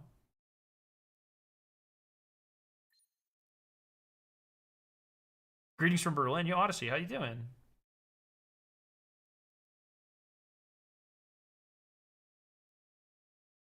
Okay, thoughts on?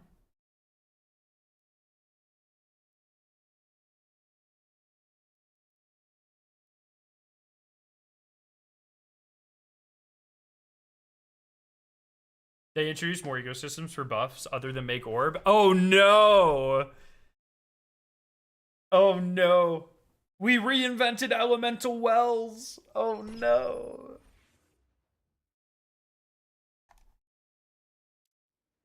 Eyes on me, darling.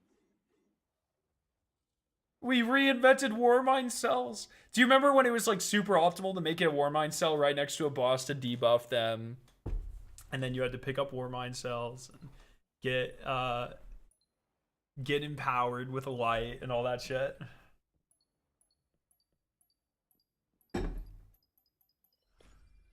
Oh man. That is like definitely one of the most, I think when you think about a Destiny 3 or like a hard reset, you know, there are a lot of negatives when it comes to like amount of content and diversity of content is for the first couple of years and that sort of thing. But I think there are a few like really big benefits, like having the community take a break from the game. I feel like would be very valuable, or could be very valuable. Resetting the damage meta and making everything way less complex and being able to establish a new baseline. But would that feel bad? You know what I mean? Like, how do now that I don't feel like it would be that bad because it's not like our damage rotations right now. They're not that complex. Throughout the years in Destiny, we've had some really complex damage rotations. This is not one of them. Like parasite switching, auger switching, outbreak switching, barodiad, hierarchy of needs switching, peacekeepers with double SMG, lucky pants with hand cannon, super spam generation. Like these, none of these things are complex, like at all. We used to have to do like crazy damage rotations for things to be possible, and now we don't. So like maybe actually damage rotations would be more interesting again, but I just don't know how well that would be received. Izzy Polimbro is so fun. Oh, Palmyra, yeah. I really, I'm always partial to Shoddy Hot Swap Anarchy. Izzy Digo is another one of my classic favorites. The crazy shit that we had to do back in the day on solo Atheon on like Titan. Crazy. Yo, it's Falcon. How you doing? We've had some like very strange damage rotations that have just like worked in the past, and they were all like way more complex than what we have now, and what we have now is way more powerful. The shit I had to do on fucking solo Argos back in the day, Anarchy, a long shadow spam, hit all my grenades just right.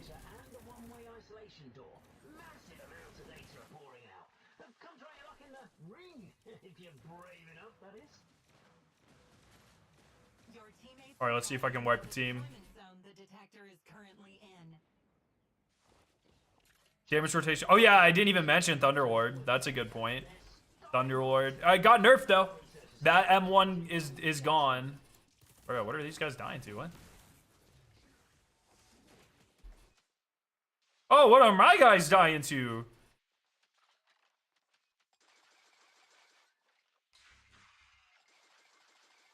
Oh, I'm so bad at this game. Fuck me. What?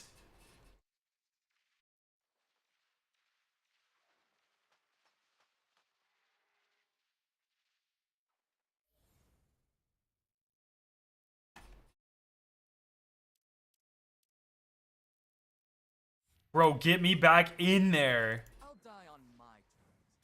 And so Should I get this new character coming out? I skipped Estella. I would say wait for reviews to say that. I'm gonna pull her Thursday morning almost immediately.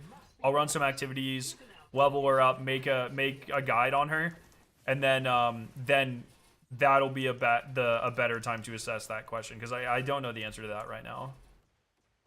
Because we don't even know her kit. Well, I guess some people do because it was data mined. I have not looked at her kit. I definitely don't know what it's like in practice, so. Where mine cells were so peak, dude. I miss them so much.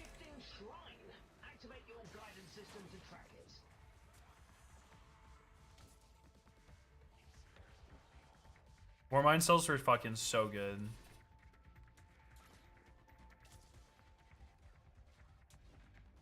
I miss that, like, those unique. But I feel like you couldn't even do that shit nowadays. Hello?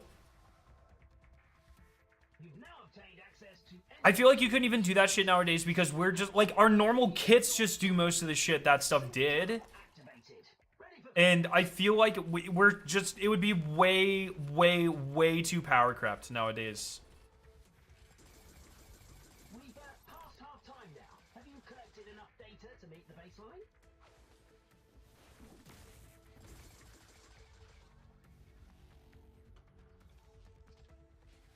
Just way too power crept nowadays. I don't know, like, but it's fun. Like, I miss those mini games like that. You know, so I don't. It's a hard topic. Suppressor one's great. Everyone's amplified 24/7, and no one's getting hit anyways. Yeah. Let's go, boys. Let's go, let's go. Don't stop running. I'm here. Oh shit, these are enemies for sure. These are, yep. I've got you.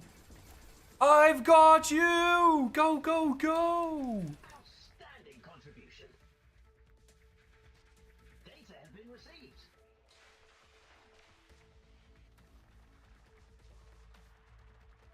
Defend the data nucleus, boys. Defend it. I'm starting to go to another portal here. Be aggressive. Seize that data. Ice field? That's on the other one, right? Oh no. This is ice field? Okay, we need to go across.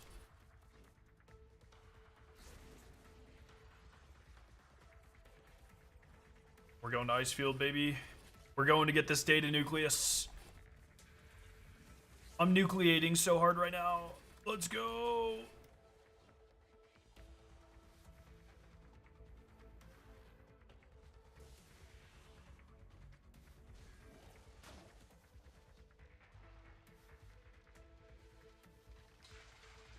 I'm so bad. Nice. Give my res. Give my res. Give my res, bro. Give my res.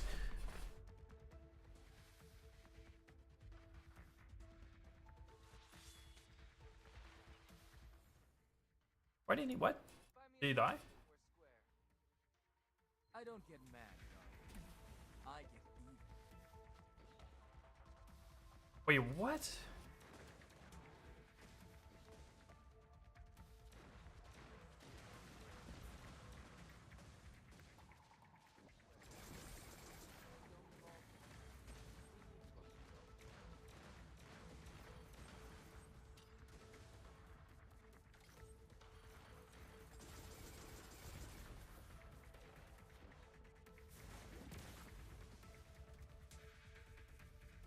Massive amounts of radiation have made the data doubly active. Now's a great time to upload. Data has been received.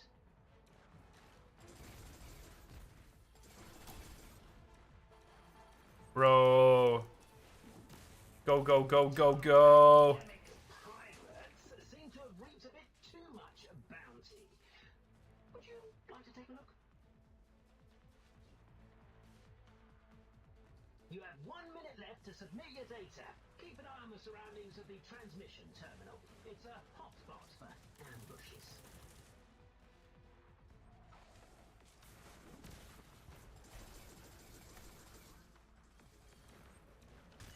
Flow like lightning?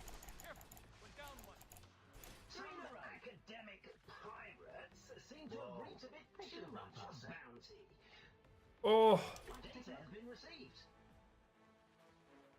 Only 30 seconds left. Assistants who haven't I think that was a guardian chasing me. Looks like I'll need to upgrade my bandwidth. Ranking of the team's submitted data quantity. Some teams are already leading by. Oh, what? This is the There's just casually a whole team right there?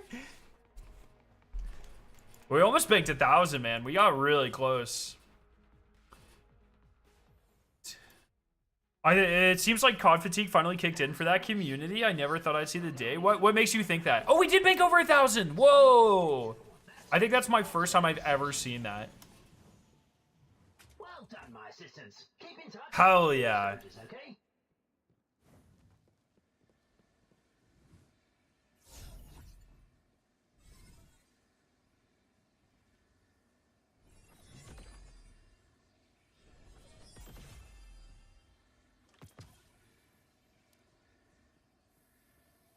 Nice of them to bring those modes to you. That's what I'm saying, dude. I think I just need one more game of this, and then I'm done with shifting gates until next week, which is nice.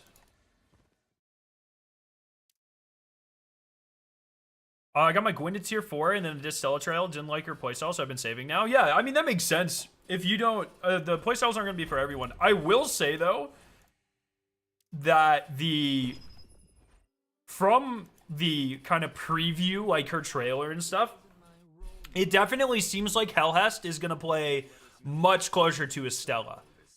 Right? Like, Hellhest's entire kit is like drone summons.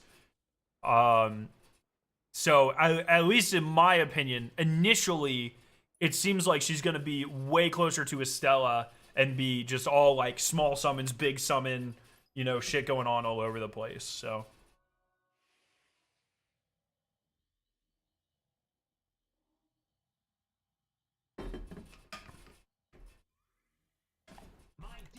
resistance. The shifting gate is starting up.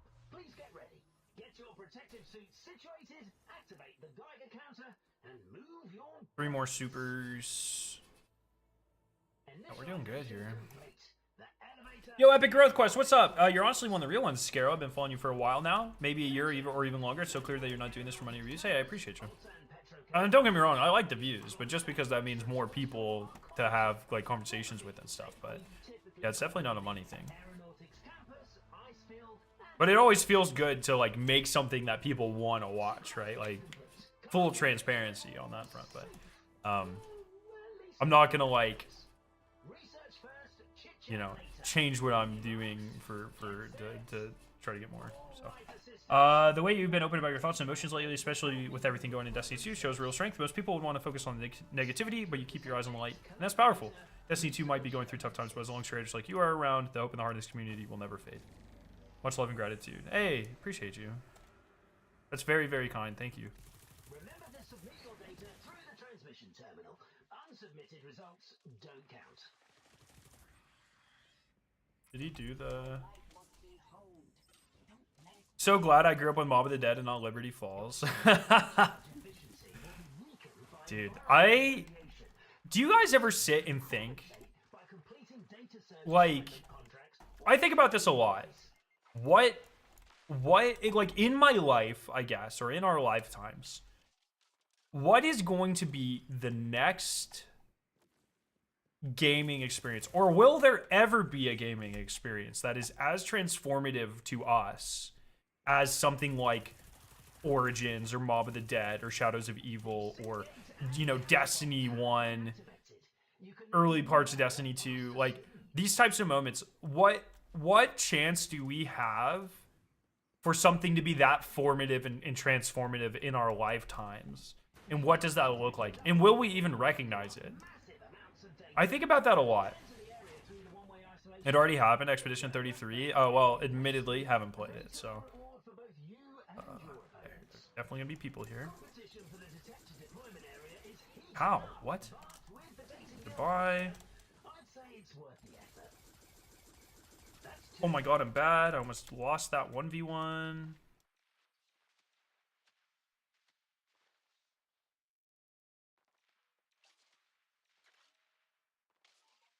They were cooking so hard from World of War to Black Ops 3. Dude, I'm still a Black Ops 4 sympathizer. Having only really played it seriously last year, I'm still a Black Ops 4 sympathizer. I think the zombies of Black Ops 4 is very good. They obviously made a lot of creative decisions that went one way or another, but oh my god, I'd take an Ancient Evil over anything in the last 4 Call of Duty Zombies games. Or, yeah.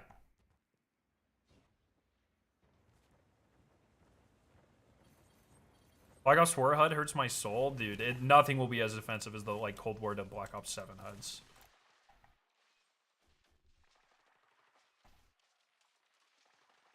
All right, I'm retracting the detector. The area lockdown is lifted. All right, we have to the modifier for this match is all about killing Guardians, so we got to go kill people. And luckily, they're coming right to us.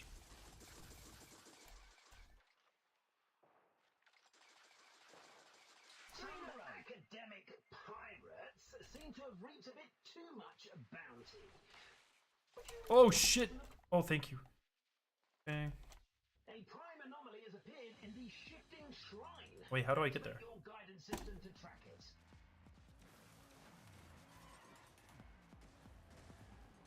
A prime anomaly has been marked. Rally with your allies.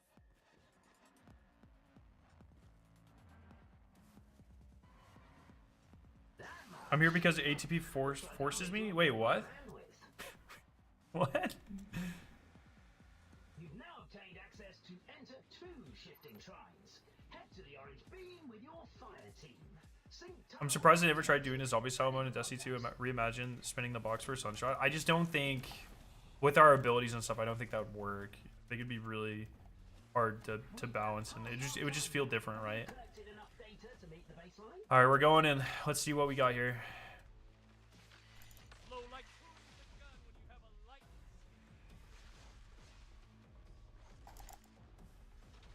No, man, no! It lasts so much less, like, it's so much shorter than in Destiny fucking 2.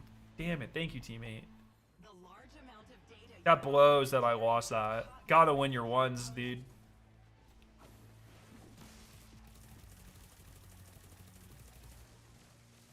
Gotta win my ones. It's fine. We're gonna kill the... We're gonna get the data nucleus. Oh, shit. Oh, shit. 2 people. No. Oh, it's over. Yo, it's over, dude. I don't have enough heavy for this. Oh, no! It's over! of your opponent. No. Team wipe. Your ally has It's okay. a prime anomaly. It's okay. Everyone log in. It's I don't know. Like, I feel like there's a lot of potential game modes they could have done with Destiny, but I just think at the end of the day, like, Destiny's it's best when it isn't trying to be something else, you know? Data nucleus. I don't know. I just don't think, like, if you just take the zombies gameplay and then you're like, oh, over time you buy a super and shit, I just don't think that feels good. And, like, I don't know. That's kind of the same. Oh, no. It's kind of the same reason I prefer old zombies, because, like, new zombies, like, you're too mobile. You're almost too powerful. And I just don't think that feels as good as, like, old zombies. Just, you're always so threatened by stuff, and it's like, it's just got its own jankiness, which is definitely part of it. All right, I'm gonna kill these guys and take this.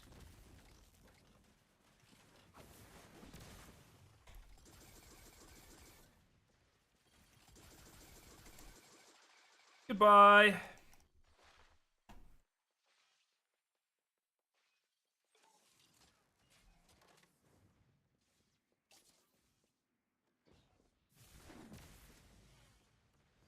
Yo, Jacob, I'm doing all right. Is it better to run guns with different elements or the same as the character? Depends on the guns, depends on the content. So, like, for Estella, I will commonly run Furies and Scorch Earth because they are just fucking powerhouses for DPS. But if I'm running something with a lot of Void Shields, I'll definitely run Gallows instead, for instance. Time to upload. Where you at, buddy? Come here. Oh my gosh. Oh my gosh.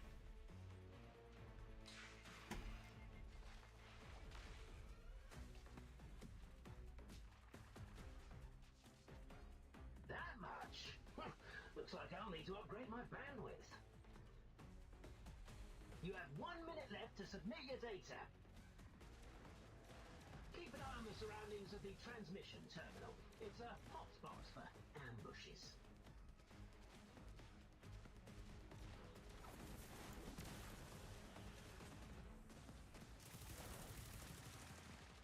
Your ally is calling on you to help complete a new search assignment. Only 30 seconds left. Assistants who haven't submitted their data, this is your last window of opportunity.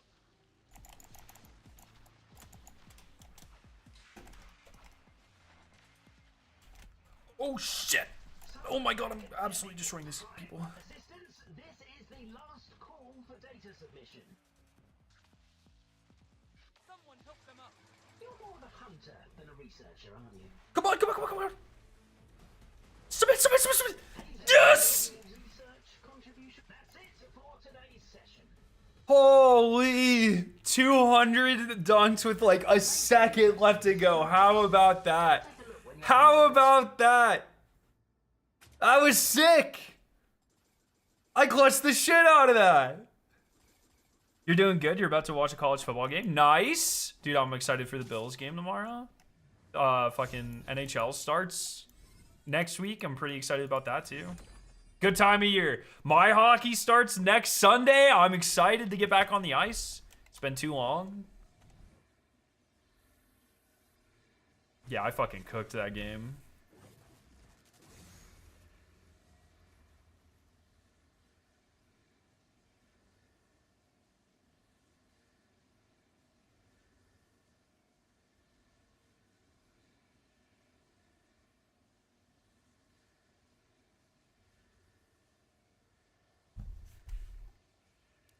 Knights winning the cup? Nah. Come on. Come on, get real.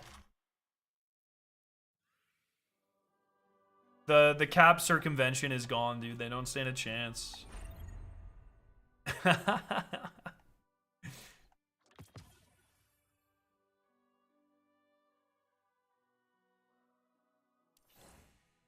Bam! Alright, I might be able to unlock all the basic ones here. Let's see.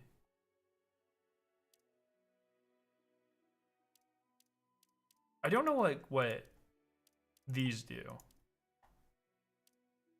Oh, these are my 4 cards. Oh, now I understand what these do.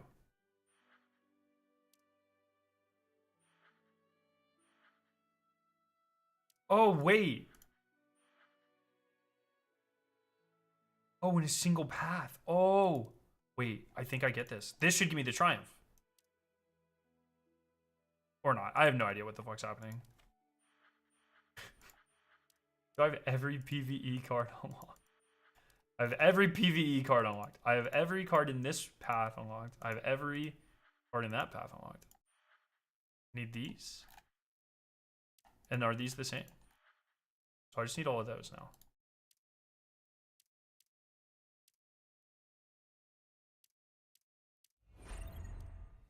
Oh wait, did I get the triumph? Oh, I did!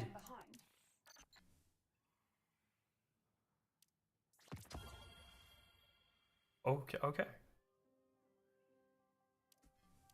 Cool, okay. So I'm good with shifting gates until, reset. Can I do SRL now? 7 minutes, okay. Well, let's go do a world event while we wait. They put SRL in the Rising? Yeah. It's like super janky. I just don't think it feels that good, but they put their own version of it at least, yeah.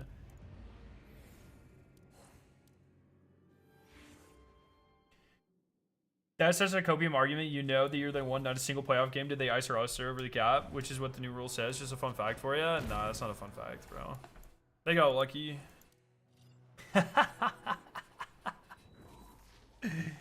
I've been watching a bit of Black Ops 7 PvP, and fuck, I'm too old for that type of movement. Is it? I haven't even watched it. Is it? What game is it closest to? Is it like Black Ops 3 movement?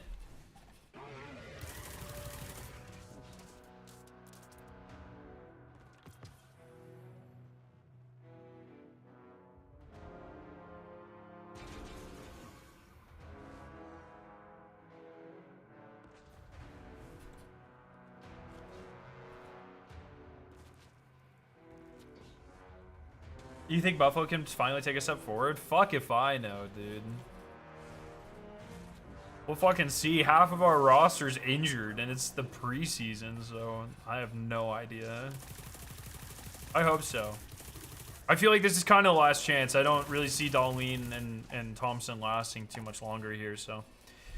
Happy they patched the Mario Kart exploit and SRL event, made it near impossible to get wins. I heard about that. I didn't actually see anyone, like I haven't played any of the SRL event yet, so I haven't seen that, but I heard about it.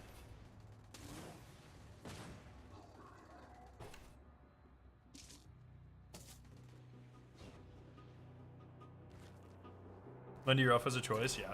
Well, you know. What planet is this? This is, so everything is on Earth in this game. So far, well, there's only 2 patrol zones. They're both on Earth. This is called the Red Sea Rift. It kind of looks like a mix between Nessus and Kepler. It's pretty cool, though. And then there's just like a snow region as well. I am curious to see how often they add more patrol spaces, though. Like, I think the patrols are pretty... They're definitely unique between themselves, which I think is cool. Corp type, for real, for real.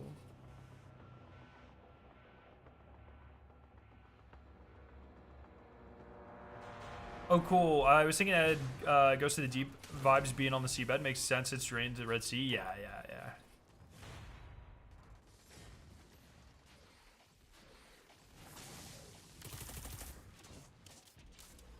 Alright, should be final boss here.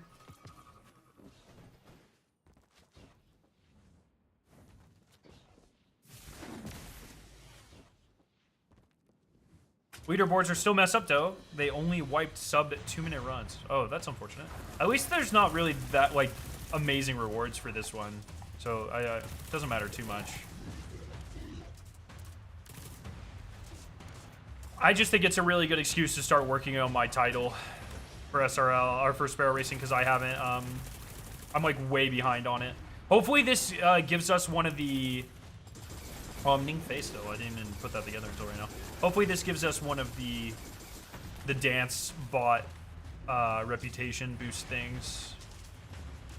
I'm so close to this title as well.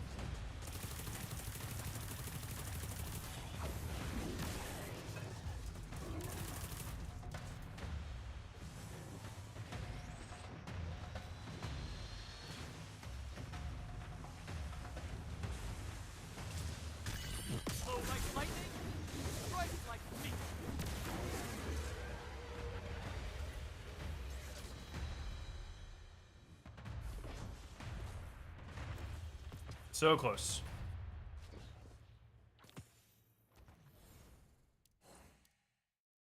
Three more minutes until that's available.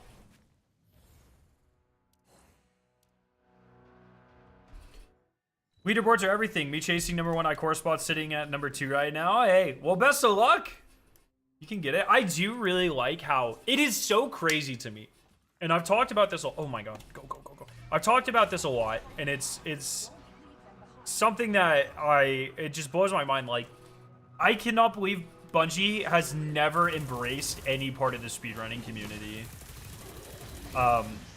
Over 10 years, I find that wild. Or low manning community. I find that so crazy. And, you know, then Destiny Rising comes in and they do the huge speedrunning tournament for essentially the contest version of their raid. And I think that is awesome. Like, it was so good. The first end game animated emblem in Destiny there from a speedrunning event. Like, fucking awesome, dude.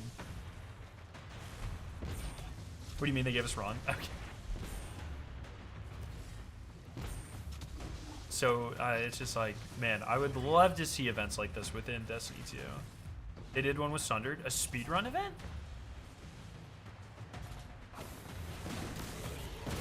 I don't know. I don't think so. Oh, maybe a creator event? I don't know. Like, a lot of those are creator, like creators will come up with the idea and go to Bungie, and Bungie's like, yeah, sure, we'll help you advertise it or whatever. Or we'll give you a couple rewards.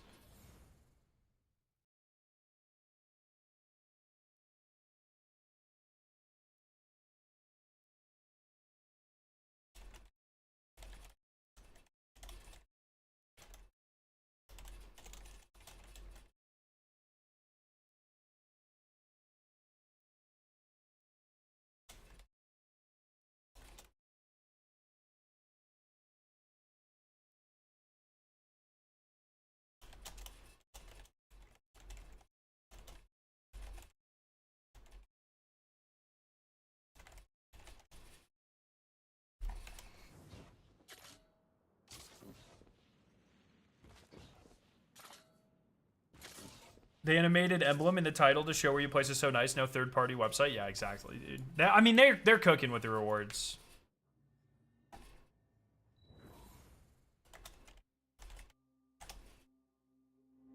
They're cooking. Yeah, like they are doing like a, for the creator Discord, they are doing like a small event for speedrunning event for Desert Perpetual Epic mode. But it's not like, that's different. Like, creator events versus like what they did here are so different. Like, this was a community-wide push to try to be one of the fastest 100 teams for a unique cosmetic. That's fucking sick, dude.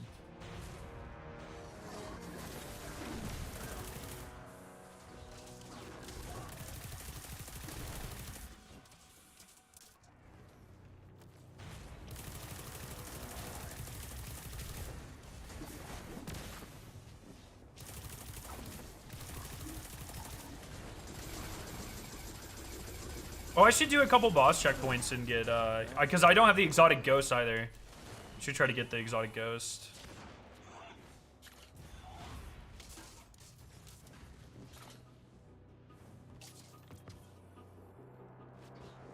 Make sure I'm doing my weekly attempts to get in.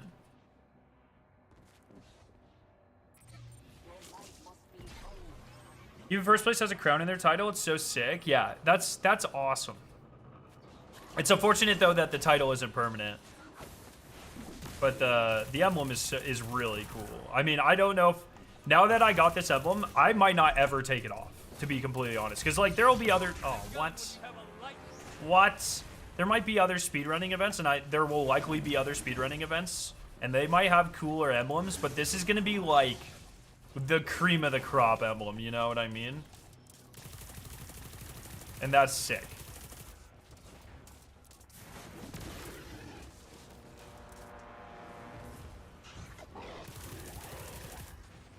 Need the API to update for the Epic DP race? Yeah, I'm curious how we placed. Because I thought we did like not great, and then I looked at the numbers of like people that had emblems, and we might actually have done like fairly all right. Even though we struggled pretty hard on some places where we definitely should not have struggled, I would say.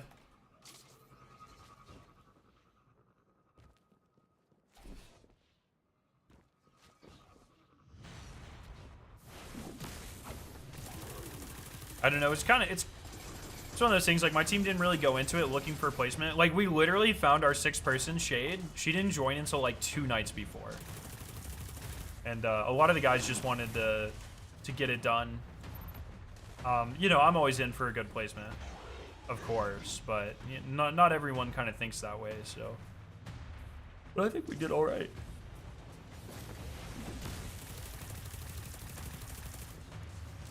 Hob fucked my team over. I think we finished like 30 minutes after you, so I'm hoping we get a placement. Dude, I mean, we fucking wiped Final Stand Hobgoblin 6 times, I think. Something, 5 or 6 times. It's like, at a point, that's just like, okay, that's kind of cringe. We lost like over an hour to Final Stand wipes alone. Like just those runs to get there. Probably closer to 2. It's like, that's insane. Oh, I'm so close to being done with this title, dude. So close. Do we know how many participants there were in Epic Contest EP? No, that is a Charlemagne question. Here, I'll go do that. That's a free rev. We had trouble on Hydra, so when we got to finals, some of my team was struggling. We had to sleep. Got the clear on day 2, though. Hey, I think you should be proud of just getting the clear in general. The contest, it's crazy because the contest emblem is going to be rarer. It is going to be rarer than the standard, which is insane because the standard was 100 times harder. And you know, that just comes down to how many people like tried. Oh shit! Why are they cooking?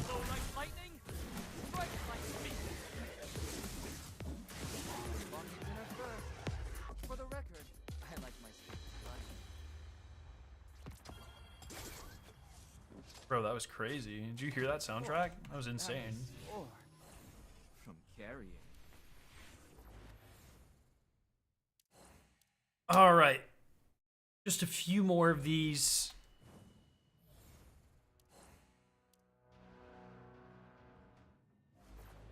Imagine if the Epic Raid came out with a skull modifier. I actually am very happy. I think it's very cool that the normal version of the raid focused on DPS checks, and then the harder version of the raid focused on mechanics. I think it is really cool to have 2 entirely different races on essentially like, you know, 80-70% the same raid. I think that is so cool that just a small tweak was able to change the dynamic of like the hardest parts of the race so much. I really love that concept. And honestly, I don't think I would like the Epic Raid as much if it had harder DPS checks. Like, we've been there, we've done that. They were able to give us effectively 2 different types of challenges in the same raid, and I think that is real. Like, that's I don't know. I would like to think that's very intentional. I don't know if it is, but if it is intentional, I think it speaks to a really, really, really deep understanding of what makes different things challenging in Destiny. And I think that's cool. I think that is really, really fucking sick.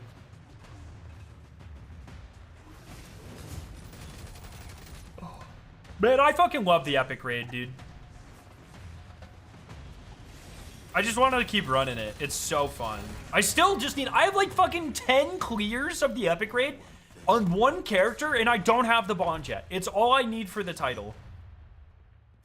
Like, dude. Finally. Peace and quiet. Like, dude. We traded with Hob, and then we went back and did it after completion, traded again, and then we finally killed it. So we basically had to kill Hob 3 times. That's brutal. God damn. I had a lot of fun jumping around the Twitch directory. After we cleared 2, I saw like 4 other teams clear, and the vibes were amazing. Yeah, it was just good. It was a good time. It makes me... It's really hard to express how sad I am that it's like you have this perfect fucking piece of content. And I just know it's always gonna have a subpar association with it in the Destiny. Like, whatever happens with Destiny. Let's say Bungie like turns it around. Destiny has a peak. You know, it goes back up to Witch Queen levels of hype and community engagement. I don't really think that'll happen. But let's say that does happen. Desert Perpetual will never get the love it deserves. Because of where the game is right now. Even if the game is turned around. And I just think, like... That's a fucking shame, dude. That's a fucking shame. I will be a Desert Perpetual simp until the day I die. Pretty easily has solidified itself as my favorite Destiny raid at this point.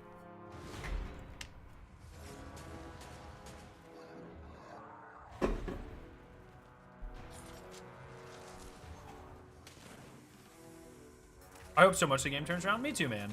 And I think like most serious people do.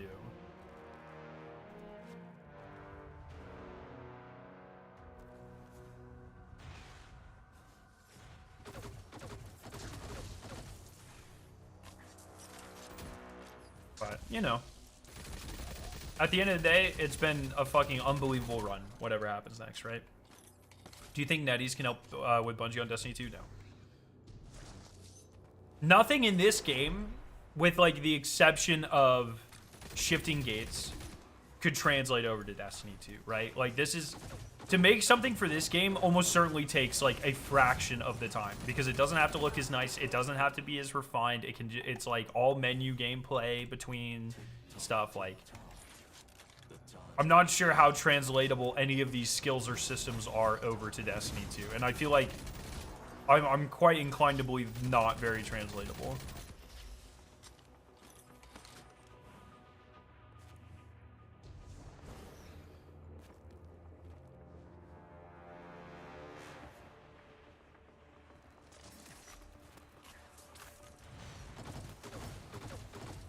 Considering Bungie has their own engine, not at all. Yeah, fair enough on that point. I think people, like, everyone always says, too, like, Bungie doesn't have help. But we know that's not true. Like, every year we get leaks from other Sony studios who have helped Bungie, at least on the art front, design things. Like, it very much seems like there are studios doing effectively what High Moon did.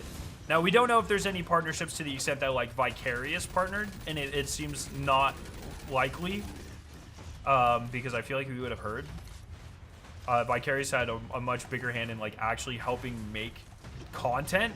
High Moon seemed to really do a lot of the design for loot and armor and stuff. And we know that there are at least artists from other Sony studios doing that currently, and have been for a number of years. No one ever really talks about that, though, but... The epic raid made me at ease with my purchase of Edge of Fate. Definitely not my favorite raid, but one of the best experiences. Witch Queen was my favorite area of Destiny. Fair enough. Yeah, dude, fuck. I'd pay $40 for Epic Desert Perpetual, and it's not even close. I'd pay so much more for that. Like, not to give anyone any ideas, but like, yeah.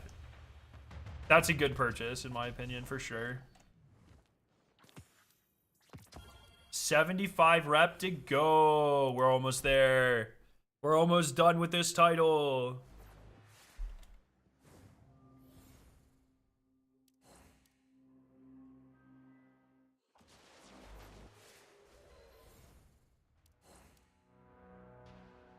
Would you pay $40 for Epic Desert Perpetual without knowing what it was? Just Epic or Perpetual as a whole?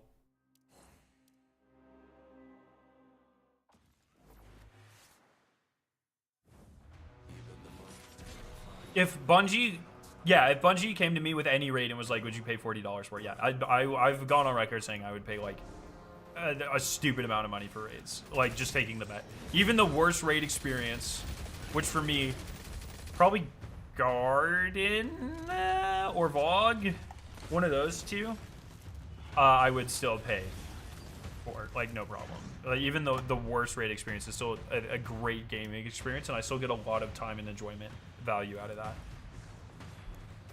How do you feel about a Destiny Classic with, like, what Blizzard did with WoW Classic? I think that would be, and I mean this, like, as respectfully as possible, I think that would be the biggest waste of dev resources literally ever.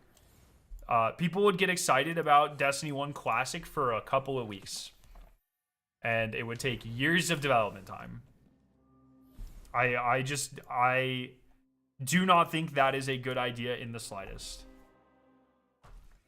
I think nostalgia has a much smaller effect on the game than people realize. I don't even think, like, I think we were talking about this. Oh, I might have been talking about this offline with friends yesterday. I think, like, say they brought back Wrath of the Machine, and I want to see Wrath of the Machine brought back, don't get me wrong.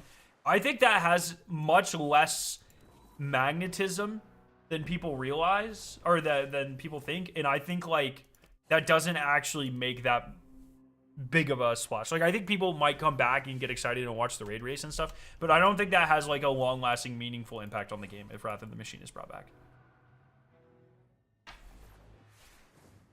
I just feel like the Destiny community puts way too much stock in the power that nostalgia holds. Or, like, the percent of the community that actually even cares. Get out of my way.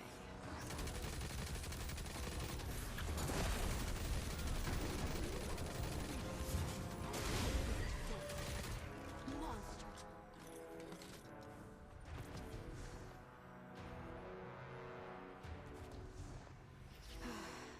Finally.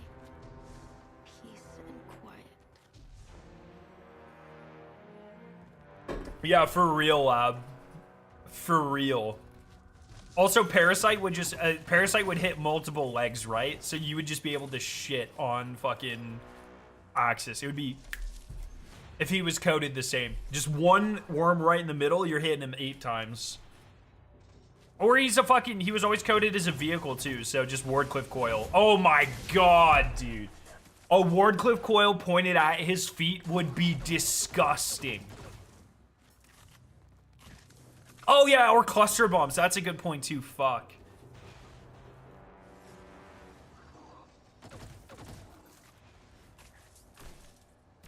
Axis doesn't have multiple hitboxes? That is not true. The fucking best fucking way to kill him was using the Void Sword, because you would hit all of his legs multiple times.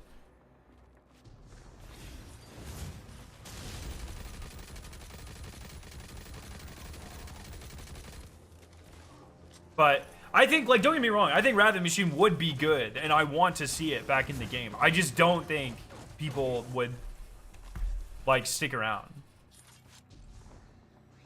Thermite grenade rocket spam?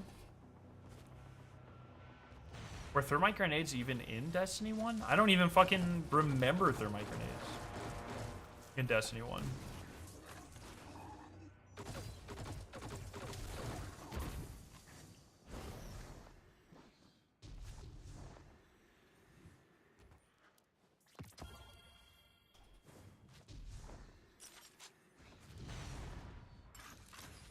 Yeah, I know what grenades are thermite grenades. I just don't remember them in Destiny 1. I remember that. Obviously, they're in Destiny 2. I don't remember that at all. Yeah, Wardcliff would, like, decimate Axis, though. That would be awesome. But yeah, like, I definitely, and I'm more than happy to be, like, fucking super wrong on this, but I just do not see any world where a Destiny 1 Classic does well at all. Like, their initial sales might be pretty good or whatever, but I just don't think it has staying power. I don't, especially if it's just brought back as it was, like, it doesn't have that much replayability, and I just don't think it.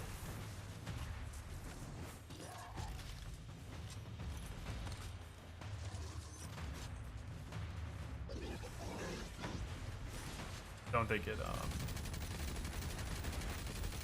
yeah, really sticks.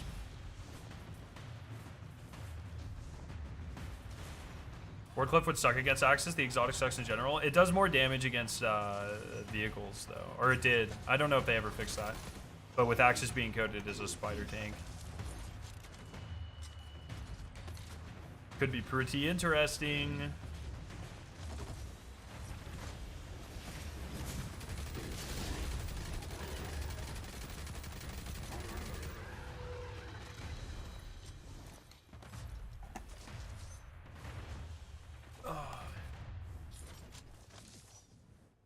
Oh, okay, one more of these and then we're done. Then I have this title. Let's fucking go.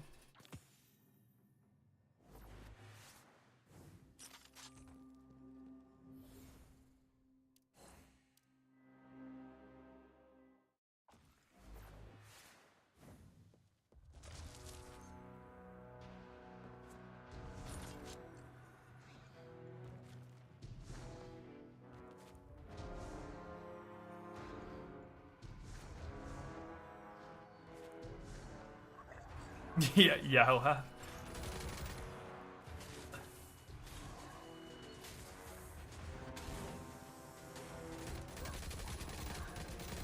If you had to choose between bringing back more of the old raids or Bungie starting to release epic versions, what would you choose? Epic. I think some combination of that, really. Like, I don't know. I think an epic version of Leviathan where because I try to think, like, if you think about Leviathan, right? Like, sure, that raid can come back. They can make changes to that. I don't really see a world where it's ever, like, the work. I could totally be wrong. Once again, I don't work in game development. I'm a chemist. I don't really know this shit. But, like, in my head, I don't really see Bungie ever putting in the work to bring back Eater of Worlds or Spire of Stars, like the entirety of those raid layers. There's just a lot of dead space in those raids that I don't think. Yeah, maybe with some work you can make the beginning encounters more interesting. But I think like an epic version of the Leviathan, where you incorporate some of those raid layers in some way, would be really cool. And we were kind of talking about this, I think, on stream. I don't know, last week. But I really like what they did with Desert Perpetual, like playing with the formula of a raid and like what that means, like the order of the encounters and changing that up. I think that's pretty cool.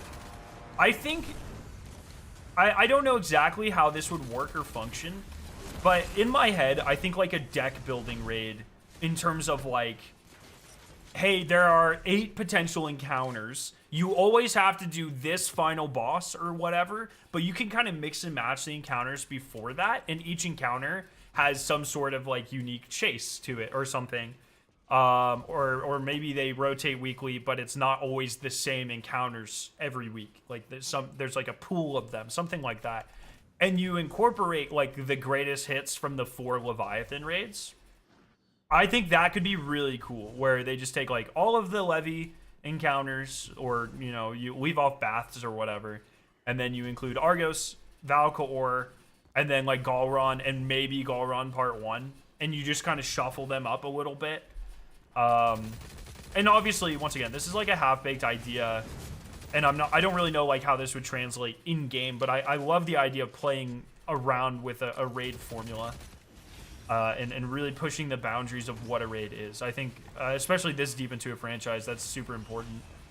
And that would be a way where they could bring back like the parts of those raids that people like, and not have to spend time working on the parts of those raids that like literally no one gives a shit about.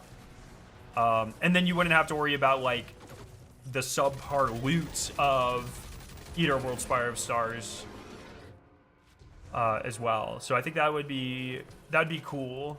Just some like, and just imagine like you have like those like 8 encounters or something, and then yeah, every week there's either like 4 unique ones, or it's like, hey, you're starting the raid, pick the 3 or 4 starting encounters you want to do. You'll finish off with like a disciple version of Callus's robot or something, you know, something like that. I think it could be kind of fun.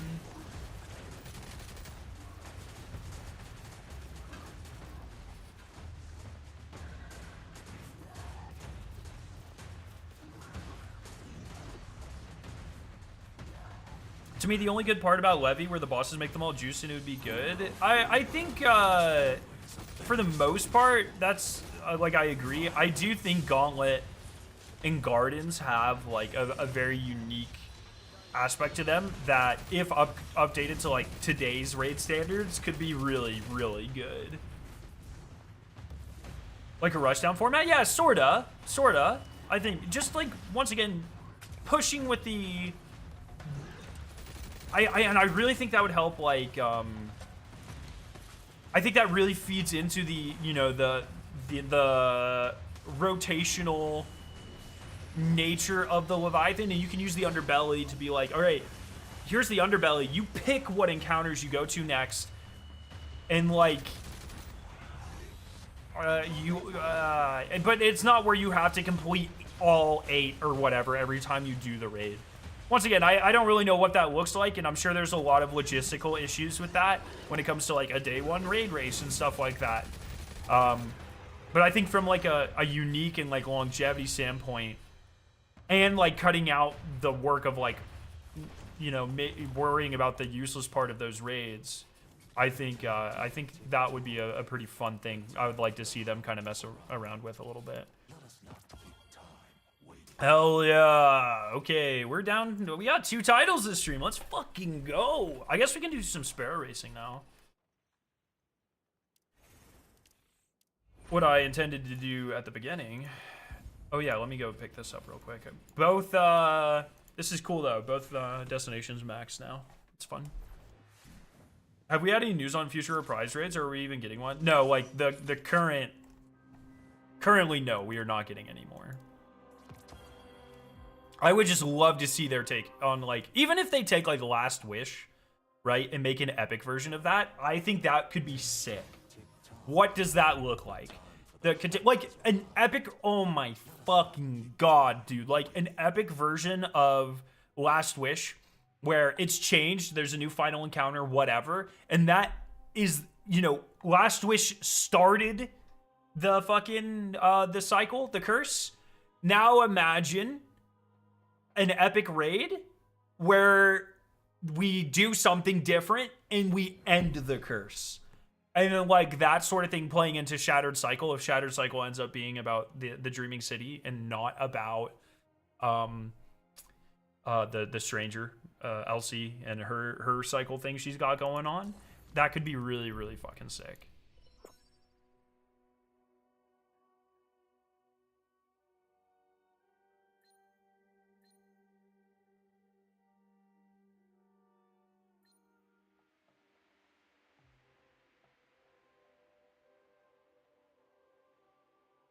I'm curious how they would do a new Levy raid. I'd love to see a Nightmare version of it. Yeah, I think you would have to do like the Egregore, like post Disciple Callus version. Could be pretty fun, even if he's dead. I mean, it's a robot anyways. Who cares? I don't care if it's canon or not. I just want a fun experience. Could be pretty fun.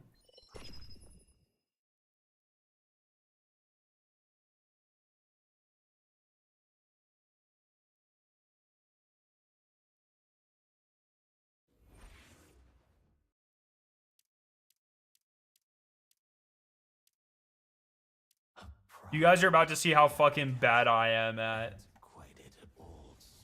Sparrow racing. Forever bound to a body that is not his own. What are you looking at me like that for? Is there something on my face?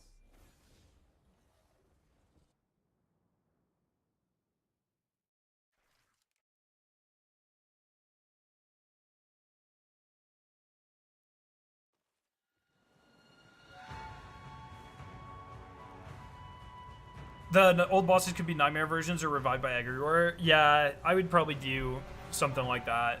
A Valkor has already been revived as a Nightmare in Season of the Deep. Or a Taken? He just looked, yeah, he's a Taken, but he looked completely different. You're catching up. Waiting to come for your throat. You're falling behind. Come on, pedal to the metal.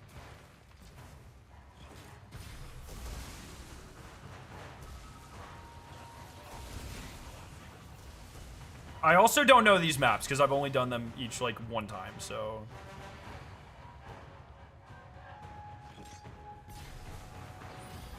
Oh, fuck me.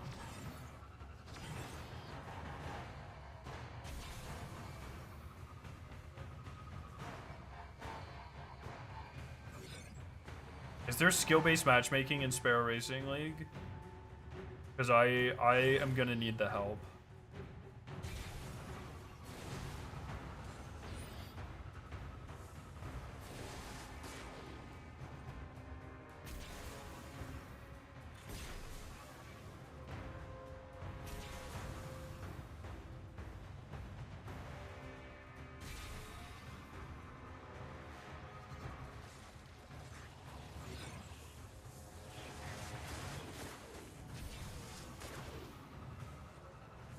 I just want to know why they didn't pick Wrath. Like, what is the setup behind doing the other three? I think like less work, back end work, because you have to make new enemy models.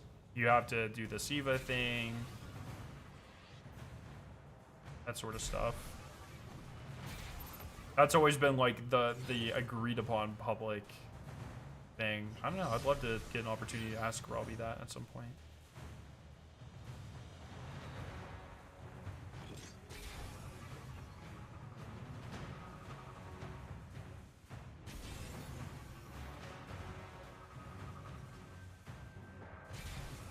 I was supposed to go left there, I think.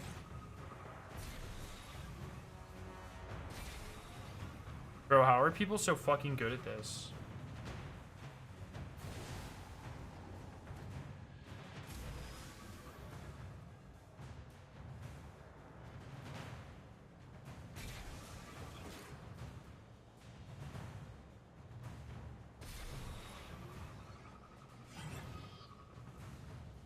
How did they finish so fast? What?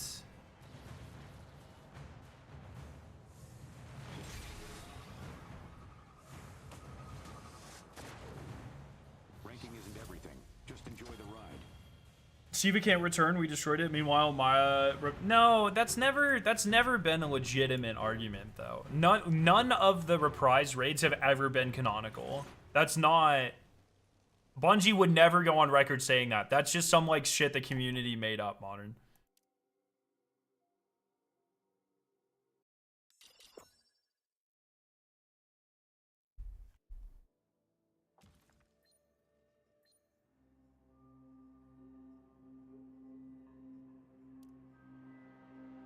Something must have happened. It's drawn quite the crowd. Hell yeah, I'm getting tokens. But you are not one of them. You aren't fenced in.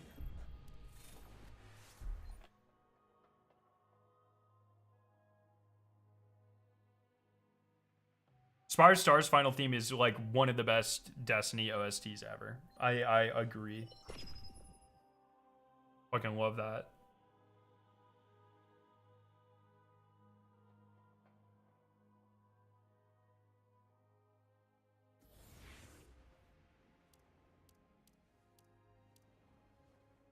What is hit?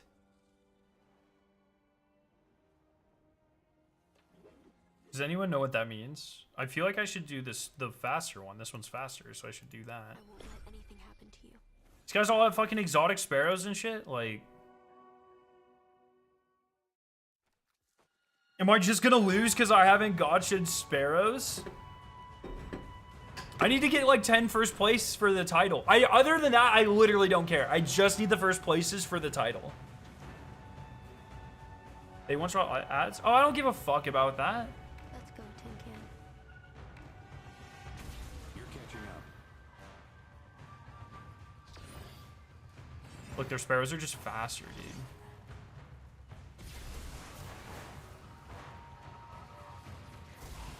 Oh, that sucks.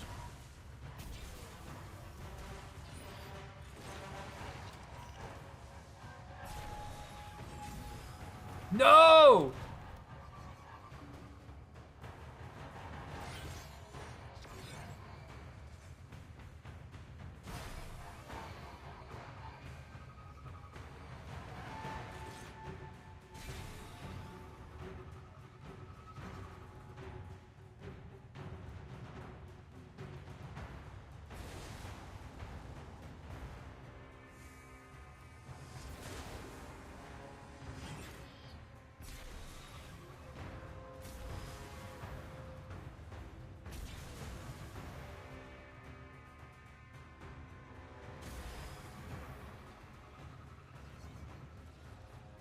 Oh, Jesus.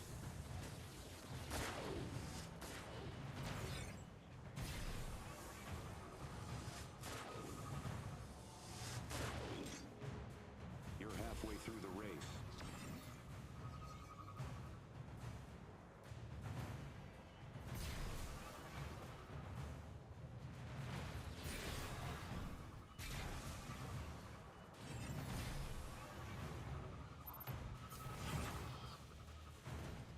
Bro.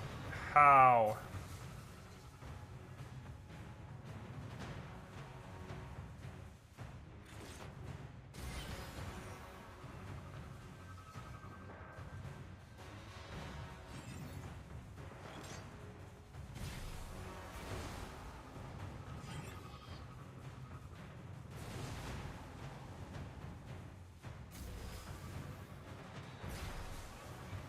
Damn, I'm bad.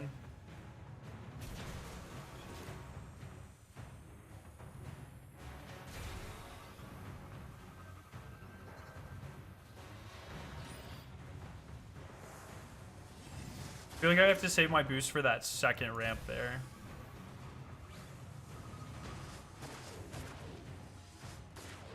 There might be better sparrows in the Bright Dust store. That was still some Oh great shit. I didn't even know there were sparrows for sale in the Bright Dust store. Excuse me? This is good shit to know.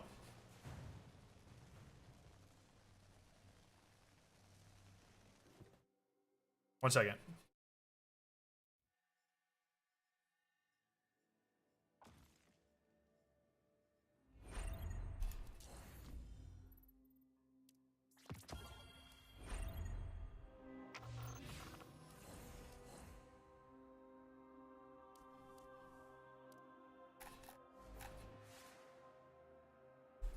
The exotic sparrow was for sale, but they removed it. So is the only way to get sparrows? Like, what's the only way to get sparrows? Is it just gotcha?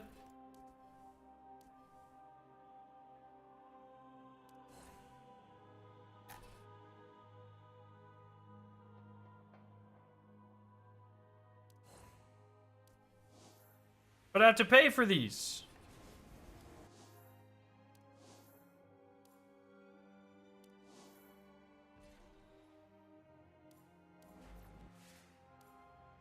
That one. Dude, this is the GOAT one. Look at that. Scroll down and go to the Bright Dust tab.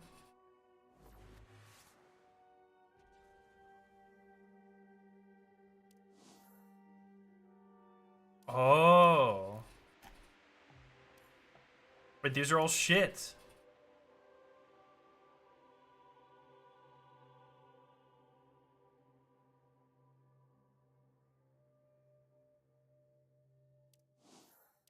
Well, how do you get the fucking... How do you get this one? Draws? Is this a card one?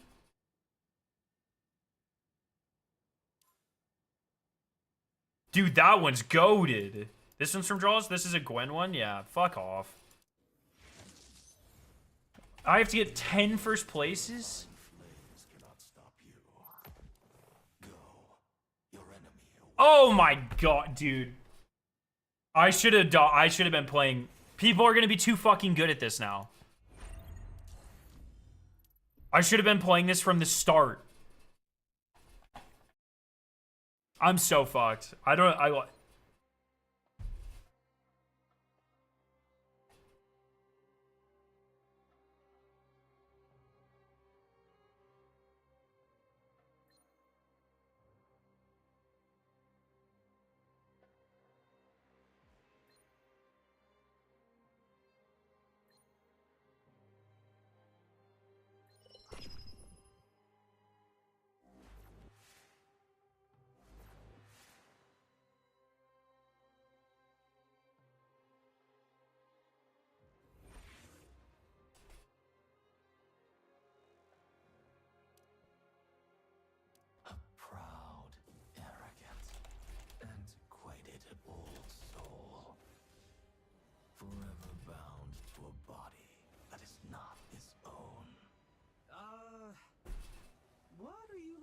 like that for?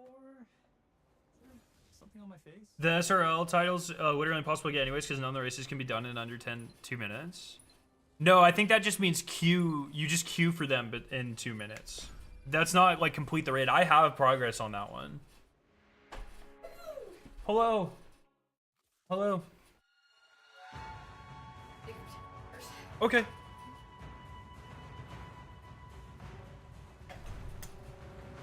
I'm trying to lock in and win some Sparrow races. I have to win 20 of them. Those are back? Those are back! That's crazy! In Destiny Rising. Those are back, bro. Well done. Now aim for first. It was a short-term thing 8 years ago. Yeah, okay. She's never played Destiny in her life, by the way. That's crazy. Well done. Now aim for first place. You're in the lead. Keep it up. Bro, she's one of us.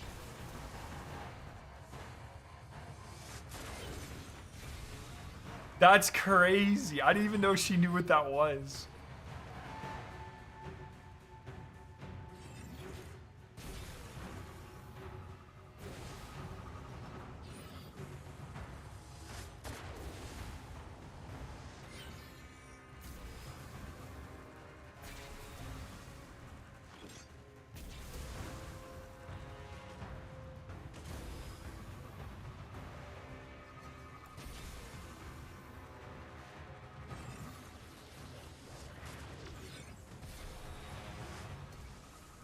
Boys, I'm locked in for this one.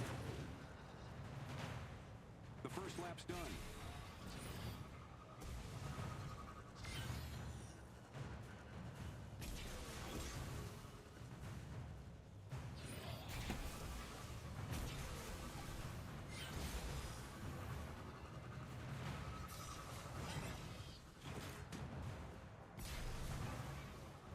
No! Oh, don't fuck up. Well, there is always a better solution. I'm locked in. I'm locked in. I'm locked in. Trying to distract me from my first place victory.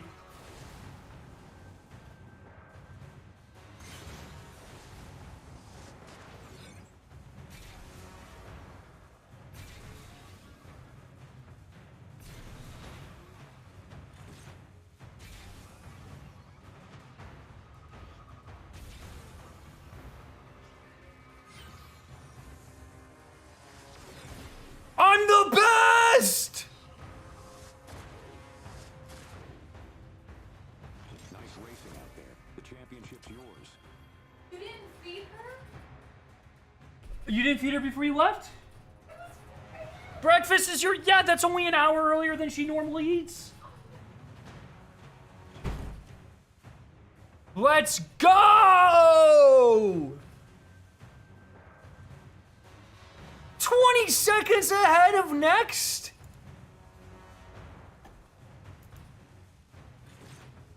Let's go. Yeah! Yeah! Yeah! Bam!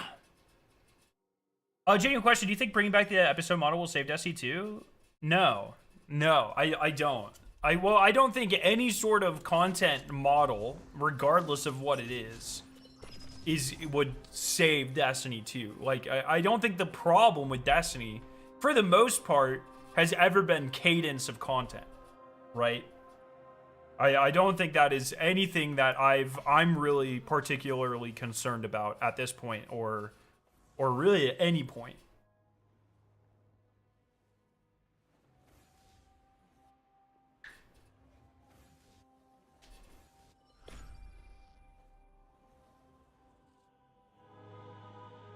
Yeah, I don't really think it matters if it's 1 expansion, 3 episodes, 1 expansion, 4 seasons, 2 expansions, 2 seasons, 1 expansion, 2 smaller expansions. Like, I don't really think that matters at the end of the day. Sure, it'll have some effect, but that's not... The community's not down on Destiny right now because we're getting, like, less content or whatever. It's just because a lot of the content is just not that fun to grind. You're catching up. 1 Wonderful. You've left your opponents in the dust. Yeah, I've left them in the dust. Fuck my opponents, bro. They're shit.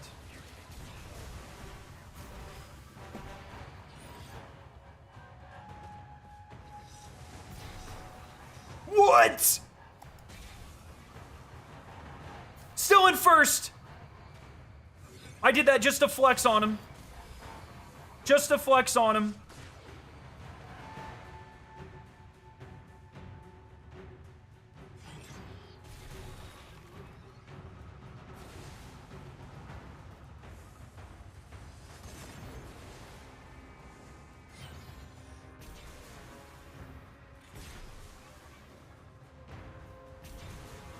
Brother. Oh, I don't have 2 bursts here. I'm not even gonna have 1 burst here. Oh, this is not good, gamers. Gamers, this is not good. We're fine. All right, we're still in the lead. We're still in the lead. Recoverable. Recoverable. The first lap's done.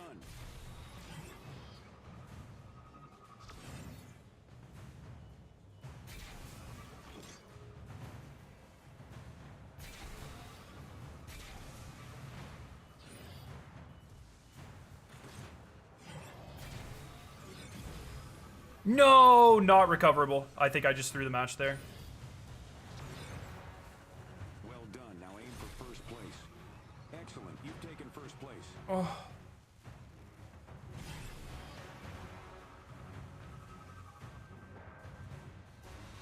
Yo, what's up, Gui? I don't know how I'm supposed to say that. GIU? How you doing? Just locking in. Trying to get an SRL win here.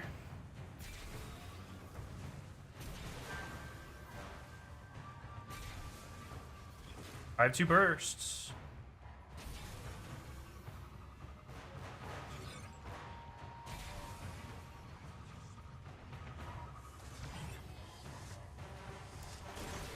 Back-to-back reigning champion! That was way worse. I fucked up so bad that game, too. Joining the Sparrow Scout squad. Oh. Let's go. I also mean removing the portal. In my opinion, it's unsavable. No, you can't. They're not removing the portal. They cannot remove the portal. They will not remove the portal. The portal itself is not bad. It is the current implementation of the portal. But the idea of using old content to supplement new content is not only like a good idea, it is almost certainly necessary with the amount that they've scaled back Destiny and the amount of new content that they're adding. But the current version of that is bad and does need a lot of work. But there's not a world where Bungie rips the portal out of Destiny. It's not happening. It took they reworked like the entire game around it. The modifiers, how that interacts with the score system, how that interacts with the light grind, the amount of new content that they're putting in the game, all of that needs to be modified and amended and fixed. But there is no world where they rip the portal out of the game.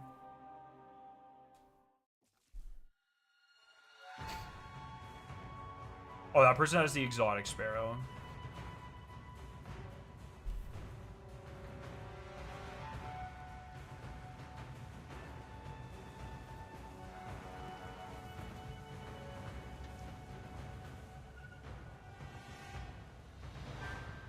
This will be over soon.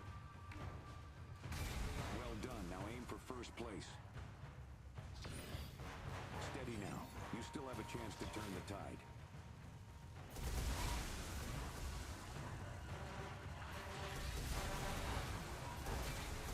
You're catching up.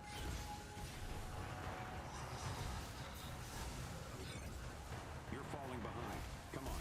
Pedal to the metal. Bro, I got some gamers in this one. Holy shit. Well done. Now aim for first place. Steady now. You still have a chance to turn the tide. You're catching up. Oh, I didn't even know you could go over that thing.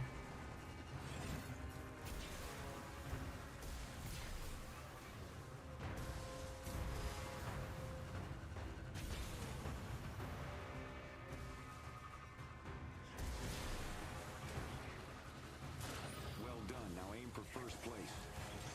Yeah, I'm trying. This guy's just pay to win God, though. You're catching up. Oh, he's not even. The guy with the exotic sparrows next to me. Well done. Now aim for first place.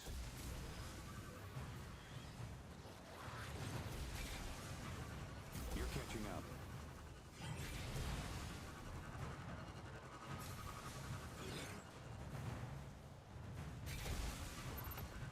Wonderful. You've left your opponents in the dust. Well done. Now aim for first place. You're catching up. Well done. Now aim for first place. You're catching Oh, up. huh? Wait, what? Excellent. You've taken first place. You're in the lead. Keep it up. I'm not actually. You're falling behind. Come on. Pedal to the metal. I must change it all. Dude, fuck this game. Still have a chance to turn the tide. How do you go over that hump?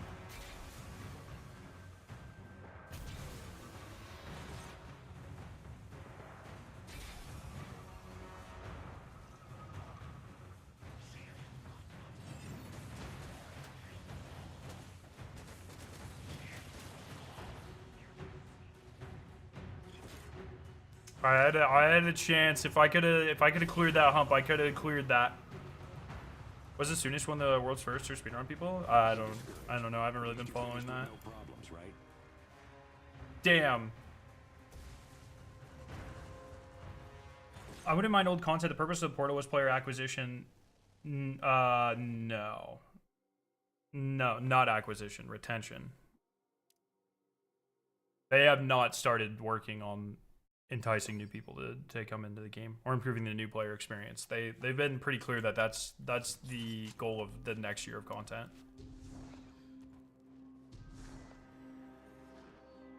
Also, pre-Edge of Fate like also did not work on player retention or acquisition. Hence the need for a change in the first place.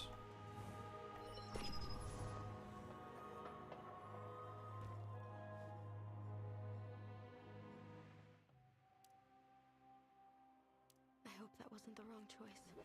This guy has the racer title. I'm fucked. I'm fucked, bro.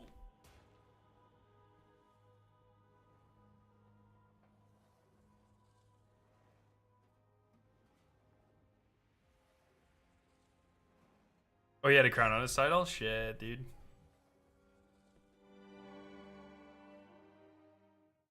Yeah, that guy got 14th in the speedrun tourney. Shit, dude.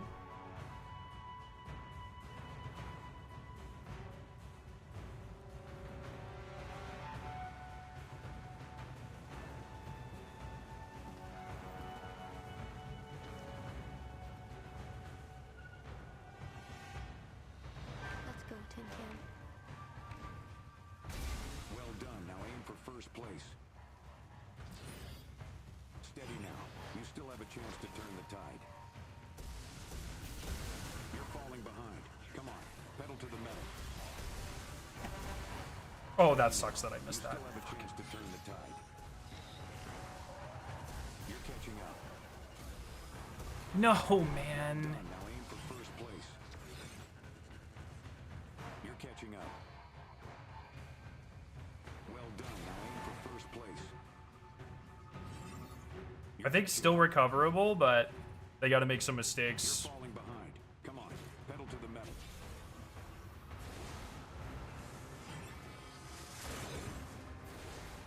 How are you supposed to make that? Well done. Now aim for first place.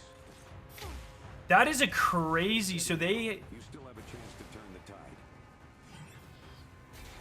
You're falling behind. Okay, I feel like the strat is just not doing that skip unless I absolutely fucking have to. I feel like that is just not a. That's a higher skill bracket than I'm currently in.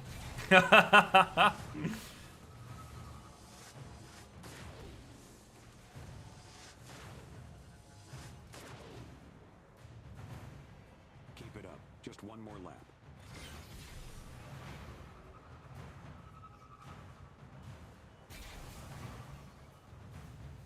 You know full well there is always a better solution. Violence.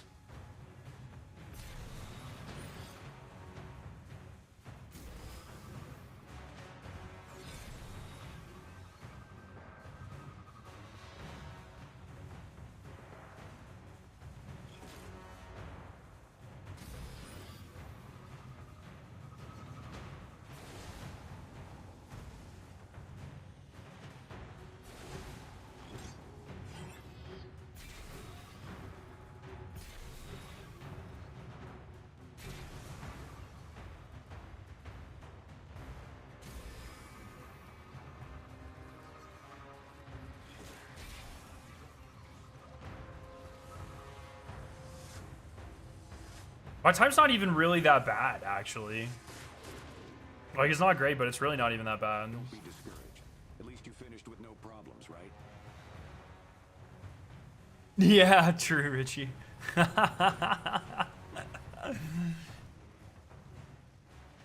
Oh, man.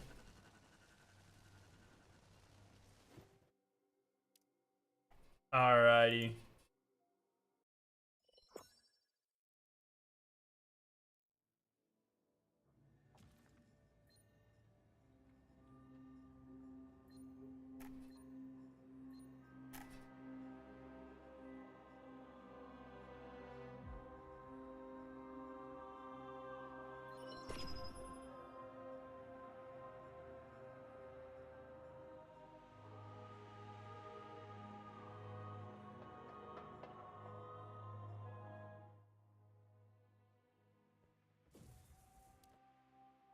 A proud, arrogant, antiquated old soul. Forever bound to a body that is not his own. What are you looking at me like that for? Is there something on my face?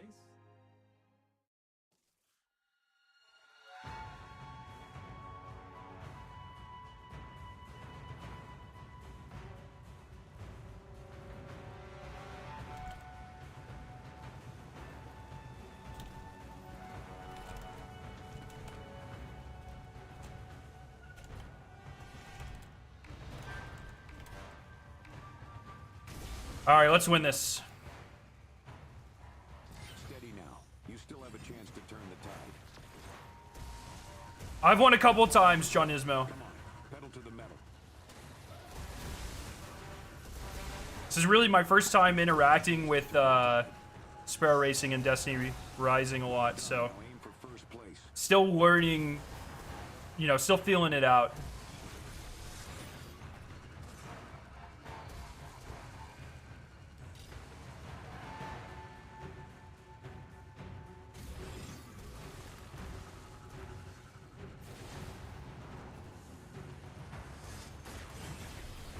That was a waste of a boost. I should not have used that there.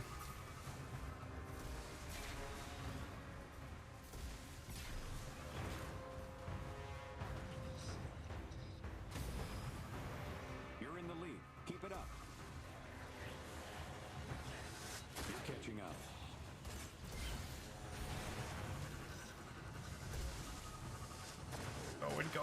Going. The first lap's done. Dude, it's crazy how much just faster the base speed on his Sparrow is.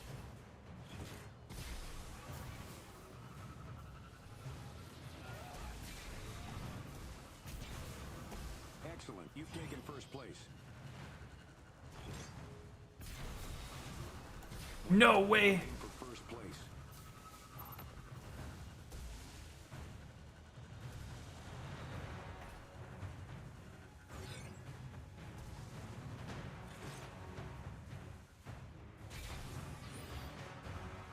Do I attempt the skip?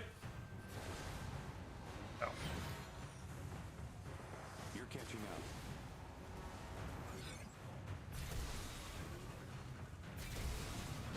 No!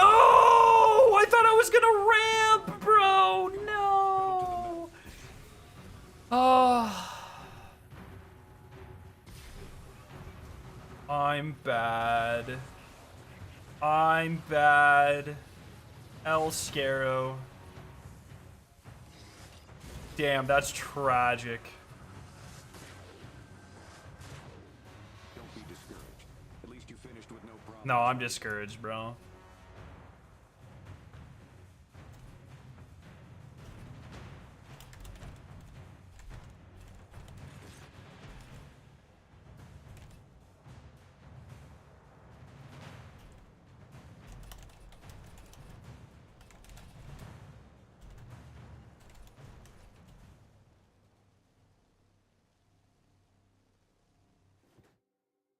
You're not bad, you're a good sport. No, I fucking suck!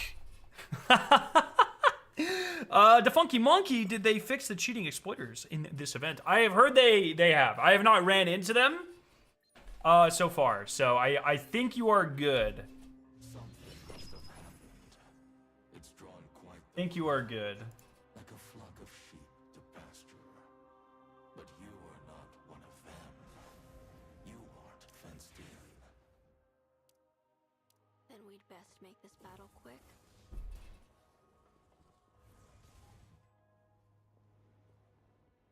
There's only one map for this event. I think there might be another event next week starting Monday, though, but I don't know that for sure. I think there's only like 2 or 3 Sparrow racing maps in the game total. Does anyone know how many there are like in the entire game? Like, there's only like 2 Crucible maps. They went really light on a lot of the things there. And that's a sort of a good example of when I'm like, when they make a game mode, they don't have to flesh it out as much as like Bungie does. If Bungie released PvP with 2 Crucible maps or Sparrow Racing with 2 Crucible maps or 2 racing maps or whatever, they get fucking destroyed. You know? Especially nowadays.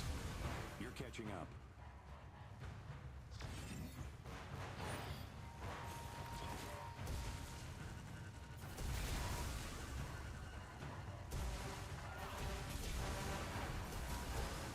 Well done. Now aim for Bro, it's just the same fucker from last game.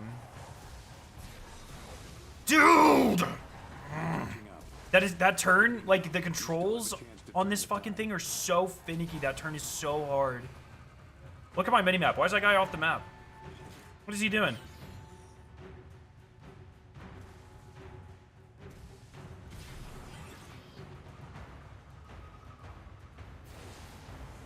Well done. Now aim for first place.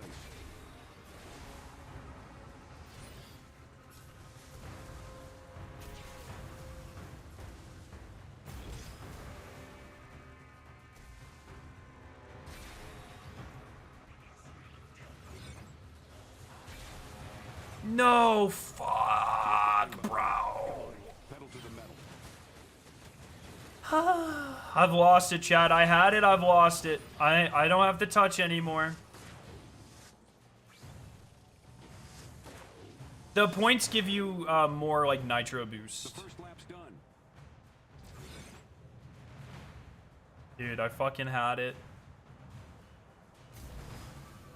I don't have it anymore.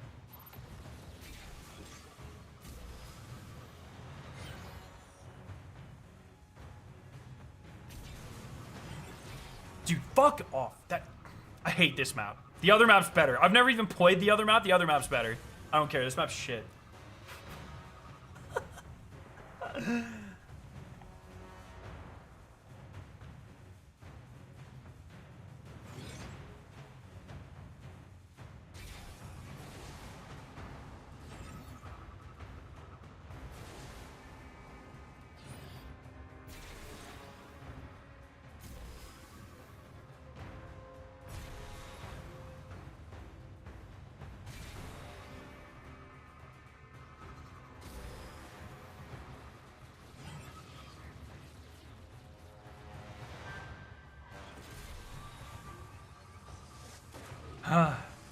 Take the corner tutter, but keep it smooth and hit all the speed boosts. I raced Just enjoy the ride. Sim F1 cars, dude. I've never been a fan of racing games. It is that lack of experience is hurting me right now.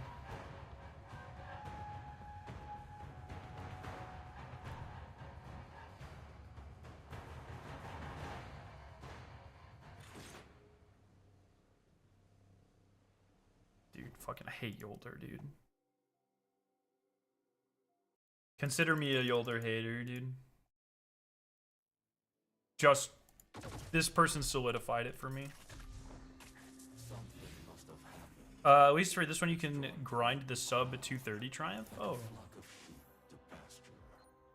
But you are not one of them. You aren't fenced in. Oh yeah, you can. That's really good to know. I should get those out of the way. Fine, you'll stop racing. Oh no! Dude, I have to be careful what I say. They're listening. A proud,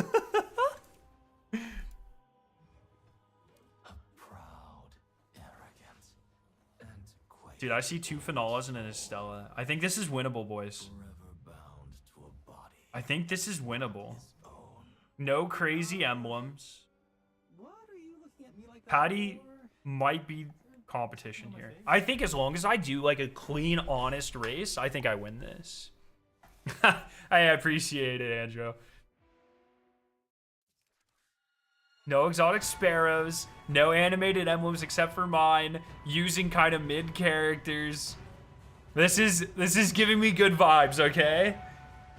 Just don't fuck up that turn. It's the one turn. The one turn is the only part of this map.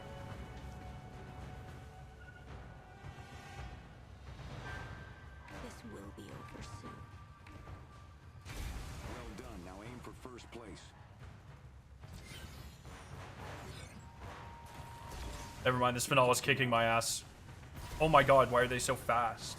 Holy shit, I talk shit about the queen.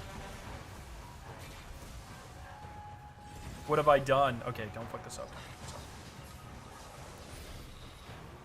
Excellent. You've taken first place.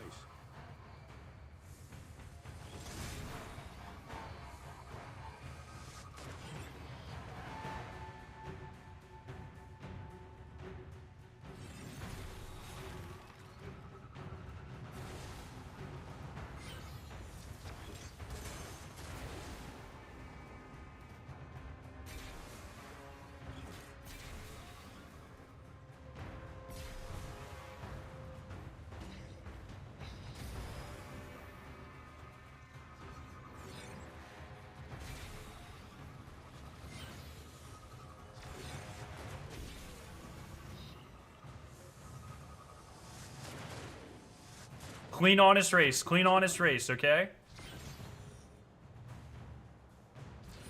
Just hit all the turns. Don't get greedy. I have quite a commanding lead. I have some time I can lose here. Not that I'm going to, but I could if I absolutely fucked up. I could lose some time, but I'm not going to.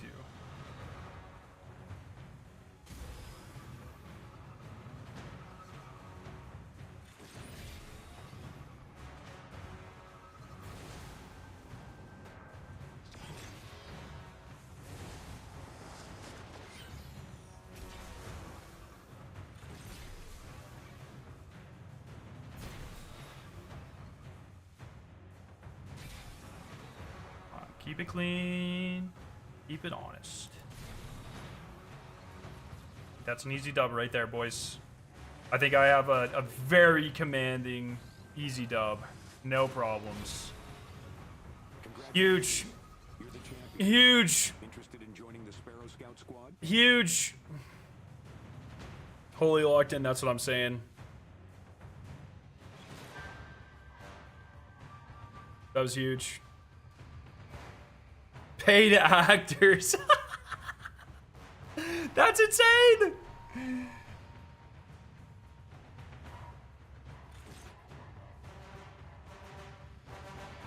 That's insane.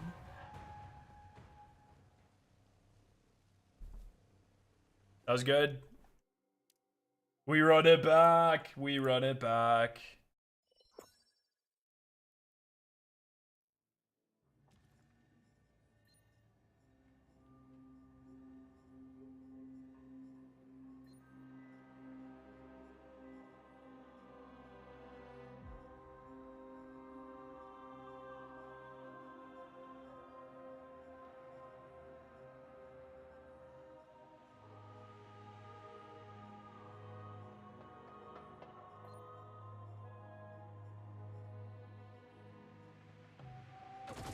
We run it back. Something must have happened. It's drawn quite. Oh, I got the gold reward, dude. Let's go. But you are not one of them. We're crushing it. I won't let anything happen to you. No! Yo, Zydronic, what's up? Dude, why is Andrew in this? Holy shit. Are you just getting into Rising? You've been playing? Oh, I've been playing since the alpha, man. I streamed the day one, the launch. I streamed the day one raid both times. I've made quite a few videos for it. Like, I'm pretty far into it, man. Acclaim 31.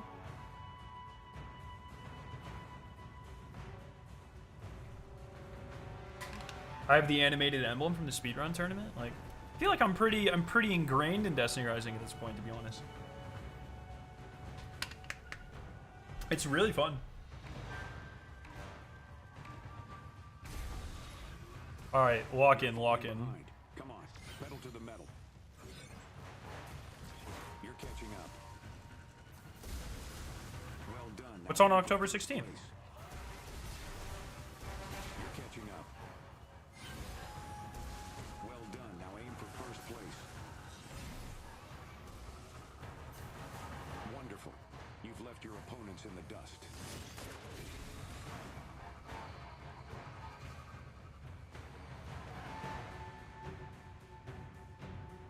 Oh, they're re-released in China. Oh, I didn't know that had been announced, or we even knew that. Is there going to be like new content to celebrate that, or?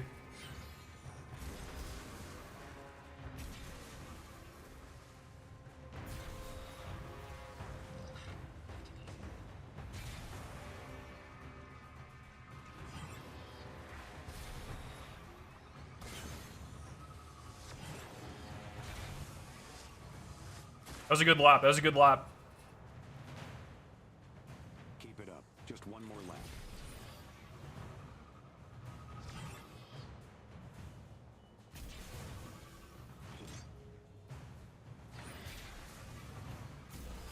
Oh, that was a good turn. Yes.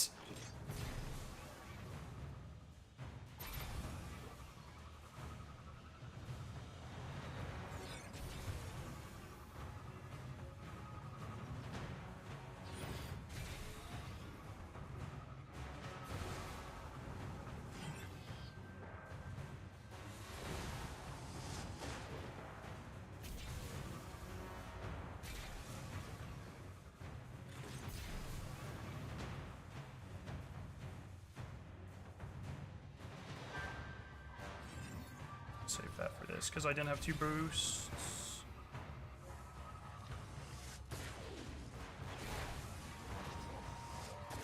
Let's go. Let's fucking go. What's up, Krydar?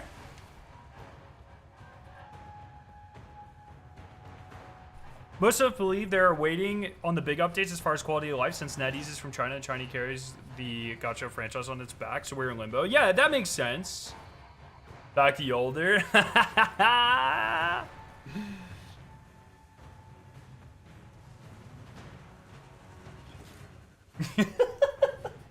Thanks for letting me win, Andrew. No, I feel like I feel like I did genuinely really well that game. Surely the axe change is a big update. Yeah, like I would expect. They did say the second half of every season is like actual story content and stuff, and I expect a raid to be coming soon-ish based off of the Stella's story and some data mines and stuff. Like there should be a raid for Red Sea Rift. I'm just curious, like, okay, once that initial content release goes, what does the, like, what does it look like when we get, like, our next area? Like, is that, you know, is that season 2 we get our 3rd patrol zone? Like, what does that consistency and content look like? I'm really curious about that. Have you Been unlucky? Sustained an injury? Suffered setbacks? Have you been keeping up with the rumors for Marathon? Some of them, I guess. What are you talking about?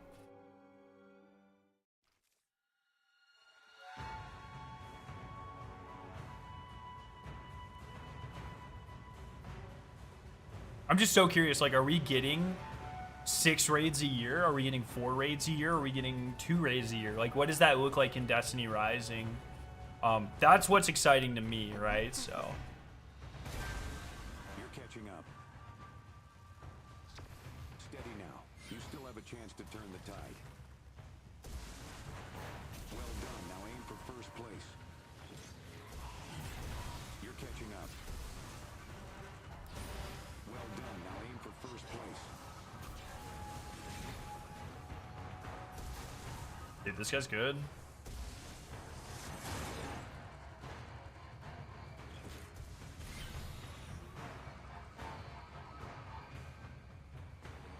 Is he using an exotic sparrow? What is this?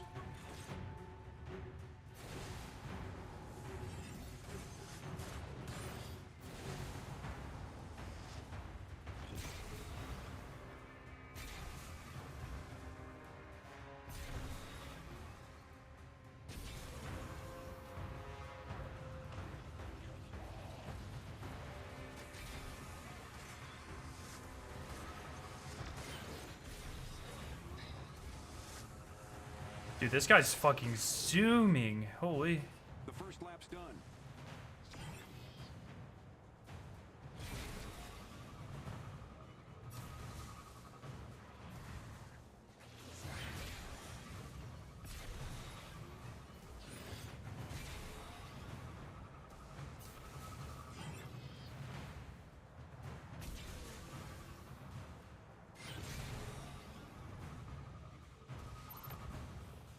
Bro, how is he going so fast? What? Do I attempt a shortcut?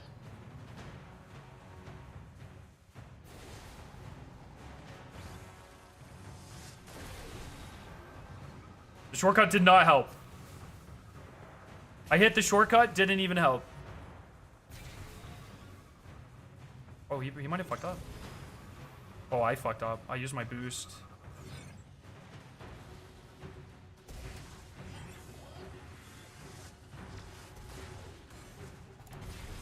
No! Oh!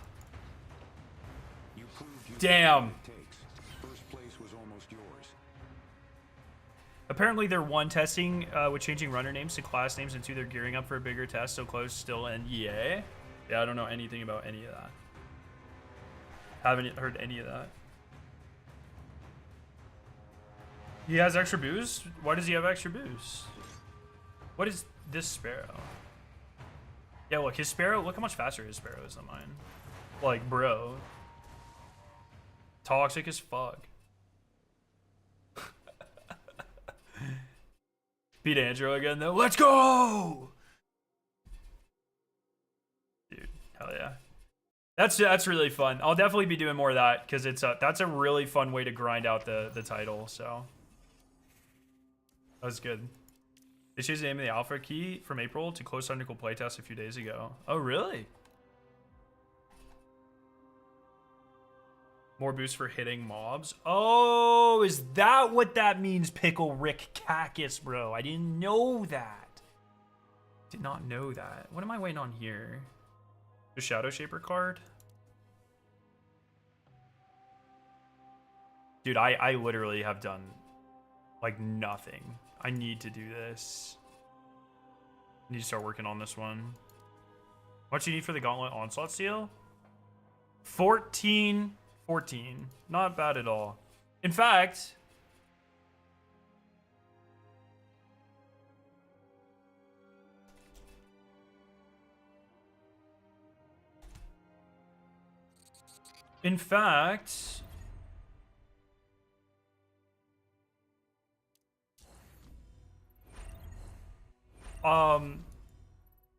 I'm gonna run a quick one. I mean, how many weekly rewards? Oh, I'm done with weekly rewards. I'm not gonna run a quick one. I'll wait until next week, because I make sure to do my weeklies every week for the ghost, because it has a higher percent drop chance. That's 1% on your weeklies, so yeah. Alrighty, I think that's where I'm gonna call it for today, gamers. Hey, remember, I have a brand new advanced flavor for a limited time, the Halloween Ghastly Grape Scarrow 9 flavor. Exclamation point advanced in chat. Only limited for a little bit of time, and if things like this do well, I get to do charity flavors in the future, so that's always really fun. So make sure you pick that up. Use code Scarrow9, 10% off. Ghastly Grape is crazy. Yeah, it tastes crazy too. You should pick it up. Try it. All right, everybody. Have a great night. Thank you all for hanging out. And I'll see you very soon, my friends. See ya.